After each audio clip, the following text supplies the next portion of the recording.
ਵਿਦਿਆਰਥੀ ਜੀਵਨ ਤੋਂ ਲੈ ਕੇ ਇਹ ਗੈਂਗਸਟਰਿਜ਼ਮ ਹੌਲੀ ਹੌਲੀ ਗੈਂਗਸਟਰਿਜ਼ਮ ਵੱਧਦਾ ਹੁਣ ਇਸ ਹੱਦ ਤੱਕ ਪਹੁੰਚ ਗਿਆ ਜਿੱਥੇ ਪੰਜਾਬ ਦੇ ਵਿੱਚ ਅੱਜ ਉਹ ਕਬੱਡੀ ਨੂੰ ਮਿਊਜ਼ਿਕ ਇੰਡਸਟਰੀ ਨੂੰ ਕੰਟਰੋਲ ਕਰ ਰਹੇ ਨੇ ਬੇਸਿਕਲੀ। ਕੱਲ ਦੀ ਇਸ ਘਟਨਾ ਤੇ ਵਾਰਦਾਤ ਤੋਂ ਬਾਅਦ ਜਦੋਂ ਉਹਨਾਂ ਦਾ ਦੁਬਾਰਾ ਫੋਨ ਆਇਆ ਤਾਂ ਮੈਂ ਉਹਨਾਂ ਦੀ ਆਵਾਜ਼ ਨੂੰ ਜਿੰਨੀ ਮੈਨੂੰ ਸਮਝੀ ਆ ਆਈਡੀਆ ਸੀ ਥੋੜਾ ਬਹੁਤ ਮੈਂ ਪਛਾਣ ਸੀ। ਸੋ ਉਹਨਾਂ ਨੇ ਮੈਨੂੰ ਦੱਸਿਆ ਕਿ ਵੀ ਮੈਂ ਗੋਲਡੀ ਬਰਾੜ ਬੋਲਦਾ ਹਾਂ। ਸੋ ਬਾਅਦ ਦੇ ਵਿੱਚ ਮੈਨੂੰ ਕਲੀਅਰ ਹੋਇਆ ਕਿ ਉਹ ਇਸ ਚੀਜ਼ ਨੂੰ ਕਬੂਲ ਰਹੇ ਨੇ, ਆਪਣੀ ਜ਼ਿੰਮੇਵਾਰੀ ਕਬੂਲ ਰਹੇ ਨੇ। ਫਿਰ ਮੈਂ ਉਹਨਾਂ ਨੂੰ ਪੁੱਛਿਆ ਵੀ ਤੁਸੀਂ ਕਬੂਲ ਰਹੇ ਹੋ ਦੀ ਗੱਲਬਾਤ? ਉਹ ਕਹਿੰਦੇ ਹਾਂ ਬਿਲਕੁਲ ਮੈਂ ਕਬੂਲ ਰਿਹਾ। ਲਾਰੈਂਸ ਬਿਸ਼ਨੋਈ ਦੀ ਜਿਹੜੀ ਫਿਕਰਮੰਦੀ ਉਹ ਜਾਇਜ਼ ਹੈ ਕਿ ਉਹਦਾ ਪੁਲਿਸ ਮੁਕਾਬਲਾ ਬਣਾਇਆ ਜਾ ਸਕਦਾ ਪੁਲਿਸ ਵੱਲੋਂ? ਜਿੰਨੀ ਦੇਰ ਤੱਕ ਕੋਈ ਪੁਖਤਾ ਪ੍ਰਬੰਧ ਸਰਕਾਰ ਨਹੀਂ ਕਰਦੀ, ਪੁਲਿਸ ਸਾਨੂੰ ਵਿਸ਼ਵਾਸ ਨਹੀਂ ਦਿਵਾਉਂਦੀ, ਉਨੀ ਦੇਰ ਤੱਕ ਅਸੀਂ ਜਿਹੜਾ ਪੋਸਟਮਾਰਟਮ ਨਹੀਂ ਕਰਵਾਵਾਂਗੇ। ਤਾਂ ਪਿਤਾ ਨੇ ਇੱਕ ਚਿੱਠੀ ਲਿਖੀ ਸੀ ਮੁੱਖ ਮੰਤਰੀ ਪੰਜਾਬ ਦੇ ਨਾਮ ਤੇ, ਜਿਹਦੇ 'ਚ ਉਹਨਾਂ ਨੇ ਪਹਿਲੀ ਮੰਗ ਇਹ ਰੱਖੀ ਸੀ ਵੀ ਕਿਸੇ ਸਿਟਿੰਗ ਜੱਜ ਦੇ ਕੋਲੋਂ ਜਾਂ ਫਿਰ CBI ਦੇ ਕੋਲੋਂ ਤੁਸੀਂ NIA ਦੇ ਕੋਲੋਂ ਇਹ ਜਾਂਚ ਕਰਵਾਓ। ਤੁਸੀਂ ਸ਼ਾਮਿਲ ਹੋ ਦ ਹਰਜਿੰਦਰ ਥਿੰਦ ਸ਼ੋਅ ਵਿੱਚ। ਜਿਹੜੀ ਗੱਲਬਾਤ ਚੱਲੇਗੀ ਉਹ ਸਿੱਧੂ ਮੂਸੇਵਾਲੇ ਬਾਰੇ ਚੱਲੇਗੀ। ਉਸ 'ਤੇ ਅਚਾਨਕ ਜਿਹੜਾ ਹਮਲਾ ਹੋਇਆ ਉਹਦੇ ਨਾਲ ਸਾਡੇ ਇੰਡੀਆ ਤੋਂ ਰਿਪੋਰਟਰ ਰਮਨਦੀਪ ਸੋਢੀ ਜੀ ਸ਼ਾਮਿਲ ਹੋਣਗੇ। ਉਹ ਸਾਨੂੰ ਪੂਰੀ ਰਿਪੋਰਟ ਦੇਣਗੇ। 4.5 ਸਾਲ ਪਹਿਲਾਂ ਉਹ ਇਸੇ ਸਟੂਡੀਓ ਦੇ ਵਿੱਚ ਆਏ ਸੀ। ਉਹਨਾਂ ਨੇ ਕਈ ਗੱਲਾਂ ਇਹੋ ਜਿਹੀਆਂ ਕੀਤੀਆਂ ਜਿਹੜੀਆਂ ਬੜੀਆਂ ਦਿਲਚਸਪ ਸੀ। ਉਹਦੇ 'ਚੋਂ ਮੈਂ ਇੱਕ ਛੋਟੀ ਜਿਹੀ ਕਲਿੱਪ ਜ਼ਰੂਰ ਪਲੇ ਕਰਨੀ ਚਾਹੁੰਦਾ। ਇਸ ਨਾਲ ਆਪਾਂ ਸ਼ੁਰੂ ਕਰਦੇ ਹਾਂ। ਮੇਰੀ ਲਾਈਫ ਦਾ ਹਮੇਸ਼ਾ ਇੱਦਾਂ ਦਾ ਰਿਹਾ ਹਿਸਾਬ ਕਿਤਾਬ, ਮੈਂ ਕਦੇ ਕੁਛ ਸੋਚ ਕੇ ਨਹੀਂ ਕਰਦਾ ਕਦੇ ਵੀ। ਮੈਂ ਹੁਣ ਗਾਣੇ ਕਰਨ ਤਾਂ ਮੈਂ ਗਾਣੇ ਇਹ ਨਹੀਂ ਕਰ ਰਿਹਾ ਵੀ ਮੈਂ ਕੱਲ੍ਹ ਨੂੰ ਮੈਨੂੰ ਕੋਈ ਅਵਾਰਡ ਮਿਲੇ ਕਿਸੇ ਚੈਨਲ ਦਾ। ਅਤੇ ਮੇਰੀ ਕੋਸ਼ਿਸ਼ ਇਹੀ ਰਹੂਗੀ ਵੀ ਕਿਉਂਕਿ ਹੁਣ ਵੀ ਮੈਂ ਜਿੰਨਾ ਡਿਫਰੈਂਟ ਜਾ ਸਕਦਾ ਮੈਂ ਜਾ ਸਕਾਂ till ਜਦੋਂ ਤੱਕ ਮੈਂ ਫਲੋਪ ਨਹੀਂ ਹੁੰਦਾ। ਕੁਛ ਨਾ ਕੁਛ ਨਵਾਂ ਕਰਨ ਦੀ, ਕੁਛ ਨਾ ਕੁਛ ਨਵਾਂ ਕਰਨ ਦੀ। ਫਲੋਪ ਕਾਤੇ ਹੋਣਾ? ਹੋਊਗਾ ਹੀ, ਮੈਨੂੰ ਪਤਾ, ਕਿਉਂਕਿ ਇੱਕ ਟਾਈਮ ਹੁੰਦਾ ਹੀ ਹਰੇਕ ਦਾ ਟਾਈਮ ਪੀਰੀਅਡ ਹੁੰਦਾ। ਹੁਣ ਜੇ ਆਪਾਂ ਇਹ ਕਹਾਂਗੇ ਮੈਂ ਸਾਰੀ ਜ਼ਿੰਦਗੀ ਚੱਲੇ ਜਾਊਂ, ਇਹ ਹੋ ਹੀ ਨਹੀਂ ਸਕਦਾ ਕਦੇ। ਮੇਰੇ ਵੀ ਸਾਲ ਹੈ, ਪਤਾ ਨਹੀਂ 6 ਮਹੀਨੇ ਆ, ਜਦ 2 ਸਾਲ ਵੱਧੋ ਵੱਧ 5 ਸਾਲ ਹੋ ਜਾਣ। ਇੱਕ ਟਾਈਮ ਆਉਣਾ ਵੀ ਜਿੱਥੇ ਜਾ ਕੇ ਮੈਂ ਕਿਸੇ ਨੂੰ ਰਿਪਲੇਸ ਕੀਤਾ, ਕਿਸੇ ਨੇ ਮੈਨੂੰ ਕਰਨਾ। ਇਹ ਹਮੇਸ਼ਾ ਆਪਣੇ ਦਿਮਾਗ 'ਚ ਹੀ ਹੁੰਦੀ ਹੈ ਨਾ ਜੀ। ਕੋਈ ਬੰਦਾ ਇੱਕ ਜੇ ਆਪਾਂ ਕਹਿੰਦੇ ਵੀ ਉਹ ਕਹਿੰਦੇ ਨੇ ਹੁੰਦੇ ਵੀ ਅਸਮਾਨ ਦੇ ਵਿੱਚ ਜਿਹੜੇ ਉੱਚਾ ਉੱਡਦੇ ਨੇ, ਅਸਮਾਨ ਦੇ ਵਿੱਚ ਆਪਾਂ ਆਲਣਾ ਨਹੀਂ ਹੁੰਦਾ, ਆਉਣਾ ਧਰਤੀ 'ਤੇ ਪੈਂਦਾ ਆਪਾਂ।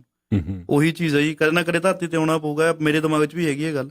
ਪਰ ਹਾਂ ਟਿਲ ਉਦੋਂ ਤੱਕ ਮੈਂ ਜਿੰਨਾ ਕੁ ਮੇਰਾ ਟਾਈਮ ਹੈਗਾ, ਮੈਂ ਜੋ ਅੱਜ ਕੱਲ੍ਹ ਚੱਲ ਰਿਹਾ, ਜੇ ਲੋਕ ਇੱਧਰ ਜਾ ਰਹੇ ਤਾਂ ਮੈਂ ਦੂਜੇ ਪਾਸੇ ਜਾਊਂਗਾ। ਉਹ ਕਹਿੰਦੇ ਸੀ ਜਿੰਨਾ ਕੁ ਮੇਰਾ ਟਾਈਮ ਹੈਗਾ, ਟਾਈਮ ਉਹਨੂੰ ਪਤਾ ਨਹੀਂ ਸੀ। ਅੱਜ ਤੋਂ 4.5 ਸਾਲ ਪਹਿਲਾਂ ਦੀ ਗੱਲ ਹੈ ਇਹ, ਜਦੋਂ 23 ਸਾਲ ਦਾ ਸੀ। ਉਸ ਵਕਤ ਕੋਈ ਇਲਮ ਨਹੀਂ ਸੀ ਕਿ ਉਹਦੇ ਕੋਲ ਕਿੰਨਾ ਕੁ ਟਾਈਮ ਹੈ, ਪਰ ਉਹ ਜ਼ਿਕਰ ਇਸ ਦਾ ਕਰਦਾ ਹੈ। ਲੇਕਿਨ ਜਿਹੜਾ ਇਹ ਕਤਲ ਹੋਇਆ ਇਹਨੇ ਬਹੁਤ ਸਾਰੇ ਸਵਾਲ ਖੜ੍ਹੇ ਕਰ ਦਿੱਤੇ ਨੇ। ਬਹੁਤ ਸਾਰੀਆਂ ਹੋਰ ਇਹੋ ਜਿਹੀਆਂ ਕਈ ਅੜਾਉਣੀਆਂ ਸ਼ੁਰੂ ਕਰ ਦਿੱਤੀਆਂ ਨੇ ਜਿਹਦੇ ਵਿੱਚ ਕਈ ਸਿਆਸੀ ਗੱਲਾਂ ਨੇ। ਔਰ ਸਿਆਸੀ ਗੱਲਾਂ ਤੋਂ ਬਿਨਾਂ ਪੰਜਾਬ ਦੇ law and order the situation ਕਿਵੇਂ ਰਹੇਗੀ ਜਾਂ ਕਿਵੇਂ ਹੋ ਰਹੀ ਹੈ, ਇਹਦੇ ਬਾਰੇ ਅਤੇ ਖ਼ਾਸ ਤੌਰ ਦੇ ਉੱਤੇ ਜਿਹੜੀ ਹਿੰਸਾ ਵਾਪਰ ਰਹੀ ਹੈ, ਗੈਂਗਸਟਰਿਜ਼ਮ ਮਿਊਜ਼ਿਕ ਇੰਡਸਟਰੀ ਦੇ ਵਿੱਚ ਕਿੰਨਾ ਕੁ ਭਾਰੂ ਹੈ। ਨਵੀਂ ਸਰਕਾਰ ਕੰਟਰੋਲ ਕਰ ਸਕਦੀ ਹੈ ਜਾਂ ਨਹੀਂ ਕਰ ਸਕਦੀ ਪੰਜਾਬ ਦੇ ਮੌਜੂਦਾ ਸਥਿਤੀ ਨੂੰ, ਇਹ ਤਾਂ ਗੱਲ ਵੇਖਣ ਵਾਲੀ ਰਹਿੰਦੀ ਹੈ।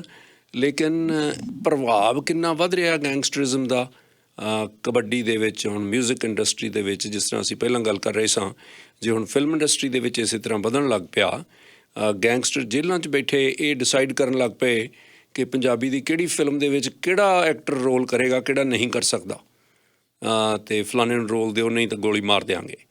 ਔਰ ਉਸ ਤੋਂ ਬਾਅਦ ਫਿਰ ਜਿਸ ਤਰ੍ਹਾਂ ਰਾਤ ਜ਼ਿਕਰ ਕਰ ਰਹੇ ਸਨ ਭਾਈ ਸਾਹਿਬ, ਉਹ ਕਹਿੰਦੇ ਕਿ ਇਹ ਗੱਲ ਹੁਣ ਕਿੰਨੀ ਕੁ ਦੂਰ ਹੈ ਹਾਲੇ ਕਿ ਫਲਾਨਾ ਮਿਨਿਸਟਰ ਜੇ ਆਹ ਫੈਸਲਾ ਕਰੇਗਾ ਤਾਂ ਉਸ ਤੋਂ ਬਾਅਦ ਗੋਲੀ ਵੱਜੇਗੀ, ਜਾਂ ਉਸਦੇ ਪੁੱਤਰ ਦੇ। ਆਹ ਫੈਸਲੇ ਹੀ ਕਰ ਸਕਦੀ ਹੈ ਸਰਕਾਰ, ਆਹ ਫੈਸਲੇ ਨਹੀਂ ਕਰ ਸਕਦੀ ਸਰਕਾਰ। ਅਸੀਂ ਨਹੀਂ ਚਾਹੁੰਦੇ ਆਹ ਫੈਸਲਾ ਕੀਤਾ ਜਾਏ। ਜਿਹੜਾ ਵੀ ਉਹ ਫੈਸਲਾ ਕਰੇਗਾ, 1-2 ਕੈਬਨਿਟ ਮਿਨਿਸਟਰਾਂ ਨੂੰ ਇਸ ਤਰ੍ਹਾਂ ਗੋਲੀ ਮਾਰ ਕੇ ਮਾਰ ਦਿੱਤਾ ਜਾਂਦਾ ਹੈ, ਕਿਹੜਾ ਸਿਆਸਤਦਾਨ ਫਿਰ ਜ਼ਰੂਰਤ ਕਰੇਗਾ?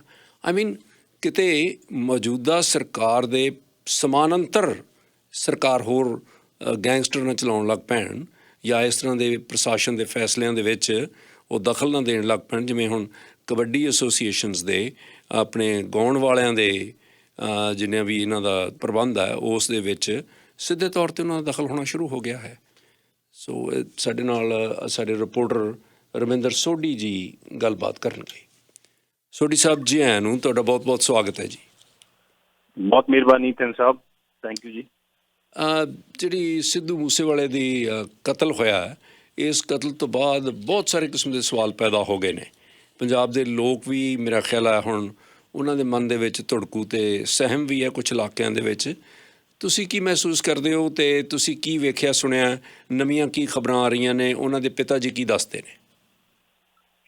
ਦੇਖੋ, ਬਹਰਹਾਲ ਜਿਹੜੀ ਵੱਡੀ ਖਬਰ ਇਹ ਆ ਰਹੀ ਹੈ ਕਿ ਉਸਦੇ ਸਮਰਥਕਾਂ ਦੇ ਵੱਲੋਂ ਪਹਿਲਾਂ ਰੋਸ ਮੁਜ਼ਾਹਰਾ ਕੀਤਾ ਜਾ ਰਿਹਾ ਸੀ ਕਿ ਜਿੰਨੀ ਦੇਰ ਤੱਕ ਤੁਸੀਂ ਇਨਵੈਸਟੀਗੇਸ਼ਨ ਨਹੀਂ ਕਰ ਲੈਂਦੇ, ਜਿੰਨੀ ਦੇਰ ਤੱਕ ਕੋਈ ਜਾਂਚ ਦੇ ਲਈ ਪੁਖਤਾ ਪ੍ਰਬੰਧ ਨਹੀਂ ਕਰ ਲਏ ਜਾਂਦੇ, ਉਨੀ ਦੇਰ ਤੱਕ ਸਿੱਧੂ ਮੂਸੇਵਾਲੇ ਦਾ ਪੋਸਟਮਾਰਟਮ ਨਹੀਂ ਕਰਵਾਇਆ ਜਾਵੇਗਾ। ਤੇ ਸਮਰਥਕਾਂ ਦੇ ਨਾਲ ਹੀ ਉਹਨਾਂ ਦੇ ਟੱਬਰ ਨੇ ਵੀ ਰਾਇ ਲਾ ਲਈ ਸੀ ਕਿ ਠੀਕ ਹੈ, ਜੋ ਲੋਕ ਕਹਿਣਗੇ ਉਹੀ ਅਸੀਂ ਕਰਾਂਗੇ।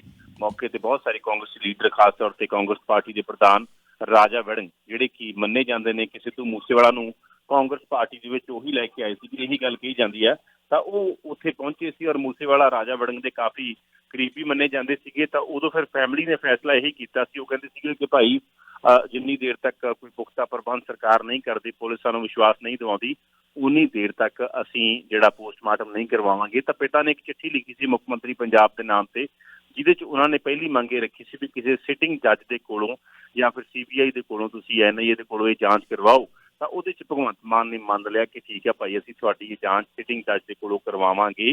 ਹਾਲਾਂਕਿ ਪਹਿਲਾਂ ਇੱਕ 3 ਮੈਂਬਰੀ ਕਮੇਟੀ ਵੀ ਬਣਾਈ ਗਈ ਸੀ, ਜਿਹਦੇ ਵਿੱਚ ਕੁਝ ਪੁਲਿਸ ਆਫਿਸਰ ਸ਼ਾਮਲ ਕੀਤੇ ਗਏ ਸੀ। ਤੇ ਸੁਭਾਵਕ ਹੈ ਕਿ ਜਦੋਂ ਹੁਣ ਸਿਟਿੰਗ ਜੱਜ ਦੇ ਕੋਲ ਜਾਂਚ ਜਾਂਦੀ ਹੈ ਤਾਂ ਫਿਰ ਉਹ ਕਮੇਟੀ ਜਿਹੜੀ ਆ ਉਹ ਡਿਸਮਿਸ ਹੋ ਜਾਵੇਗੀ। ਤਾਂ ਇਸ ਭਰੋਸੇ ਉਪਰੰਤ ਪਰਿਵਾਰ ਨੇ ਸਹਿਮਤੀ ਜਤਾਈ। ਫਿਰ ਪੋਸਟਮਾਰਟਮ ਹੋਇਆ। ਪੋਸਟਮਾਰਟਮ 'ਚ 24 ਗੋਲੀਆਂ ਜਿਹੜੀਆਂ ਕਿ ਉਹਦੇ ਸਰੀਰ ਤੇ ਲੱਗੀਆਂ ਹੋਈਆਂ ਦੱਸੀਆਂ ਜਾ ਰਹੀਆਂ ਨੇ। 24 ਗੋਲੀਆਂ ਦੇ ਨਿਸ਼ਾਨ ਸਿੱਧੂ ਮੂਸੇਵਾਲਾ ਦੇ ਸਰੀਰ ਤੇ ਪਾਏ ਗਏ ਨੇ। ਗੋਲੀ ਸਿਰ 'ਚ ਵੀ ਲੱਗੀ ਹੈ।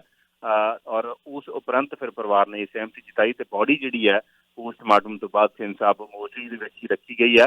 ਕੱਲ ਨੂੰ ਉਹਦਾ ਜਿਹੜਾ ਅੰਤਿਮ ਸੰਸਕਾਰ ਪਿੰਡ ਮੂਸਾ ਵਿਖੇ ਕੀਤਾ ਜਾਵੇਗਾ। ਸਵੇਰੇ 8 ਵਜੇ ਉਹਦੇ ਅੰਤਿਮ ਦਰਸ਼ਨ ਹੋਣਗੇ ਤੇ 10 ਵਜੇ ਅੰਤਿਮ ਸੰਸਕਾਰ ਹੋਵੇਗਾ। ਪੰਜਾਬ ਦੇ ਸ਼ਾਇਦ ਹੀ ਕਿਸੇ ਕੋਨੇ ਤੋਂ ਕੋਈ ਵਿਅਕਤੀ ਹੋਵੇਗਾ ਜਿਹੜਾ ਕਿ ਕੱਲ ਉੱਥੇ ਨਹੀਂ ਪਹੁੰਚੇਗਾ। ਬਾਲੀਵੁੱਡ ਜਗਤ ਦੇ ਵਿੱਚ ਵੀ ਰੋਸ ਹੈ, ਬਾਲੀਵੁੱਡ ਦੇ ਵਿੱਚ ਵੀ ਰੋਸ ਹੈ, ਸਿਆਸੀ ਖੇਮੇ 'ਚ ਵੀ ਇਸ ਗੱਲ ਨੂੰ ਲੈ ਕੇ ਦੁੱਖ ਪ੍ਰਗਟਾਇਆ ਜਾ ਰਿਹਾ ਹੈ। ਪਰ ਸਵਾਲਾਂ ਦੇ ਘੇਰੇ 'ਚ ਹੈ ਤਾਂ ਸੂਬੇ ਦੀ ਸਰਕਾਰ।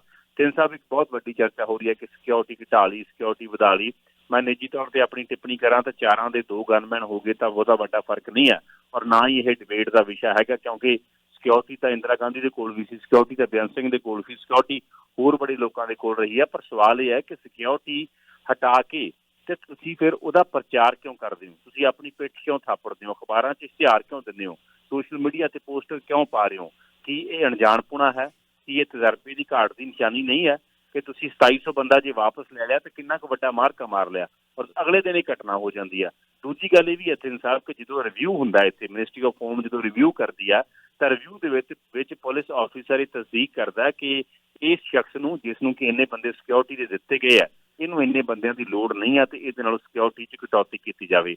ਇਹੋ ਜਿਹਾ ਬੇਵਕੂਫ ਪੁਲਿਸ ਅਫਸਰ ਕਿਹੜਾ ਸੀ ਜਿਹਨੇ ਮੂਸੇਵਾਲੇ ਦੀ ਸਿਕਿਉਰਿਟੀ 'ਚ ਕਟੌਤੀ ਕੀਤੀ ਹੈ ਤੇ ਲਿਖ ਕੇ ਦਿੱਤਾ ਕਿ ਇਹਨੂੰ ਥ੍ਰੈਟ ਨਹੀਂ ਹੈ? ਜਾਂ ਫਿਰ ਉਹਨੇ ਕਿਹਦੇ ਕਹਿਣ ਤੇ ਕੀਤਾ? It is also matter of investigation. ਫਿਰ ਉਹ ਬੰਦੇ ਨੂੰ ਲਗਾਤਾਰ ਥ੍ਰੈਟ ਆ ਰਹੀ ਸੀ। ਸਾਡੇ ਕੋਲ ਇਹ ਵੀ ਖਬਰਾਂ ਆਈਆਂ ਨੇ ਸਿੰਘ ਸਾਹਿਬ ਕਿ ਮੂਸੇਵਾਲੇ ਨੇ BJP ਦੇ ਲੀਡਰਾਂ ਦੇ ਨਾਲ ਵੀ ਰਾਬਤਾ ਕਰਨ ਦੀ ਕੋਸ਼ਿਸ਼ ਕੀਤੀ ਸੀ ਕਿ ਮੈਨੂੰ ਸਿਕਿਉਰਿਟੀ ਦਿੱਤੀ ਜਾਵੇ, ਮੈਨੂੰ ਥ੍ਰੈਟ ਹੈ, ਮੈਨੂੰ ਲਗਾਤਾਰ ਫੋਨ ਕਾਲ ਆ ਰਹੇ ਆ। ਹਾਲਾਂਕਿ ਘਟਨਾ ਬੇਹੱਦ ਨਿੰਦਣਯੋਗ ਹੈ। ਪੱਤਰਕਾਰਾਂ ਦੀਆਂ ਖਬਰਾਂ ਚੱਲਦੀਆਂ ਰਹਿਣੀਆਂ, ਲੀਡਰਾਂ ਦੇ ਬਿਆਨ ਚੱਲਦੇ ਰਹਿਣੇ ਆ, ਗੋਂਗਲੋ ਤੇ ਮਿੱਟੀ ਝੜਦੀ ਰਹਿਣੀ ਹੈ, ਪਰ ਨਹੀਂ ਮੁੜਨਾ ਤਾਂ ਮਾਂ ਦਾ ਪੁੱਤ ਨਹੀਂ ਮੁੜਨਾ ਸਿੰਘ ਸਾਹਿਬ।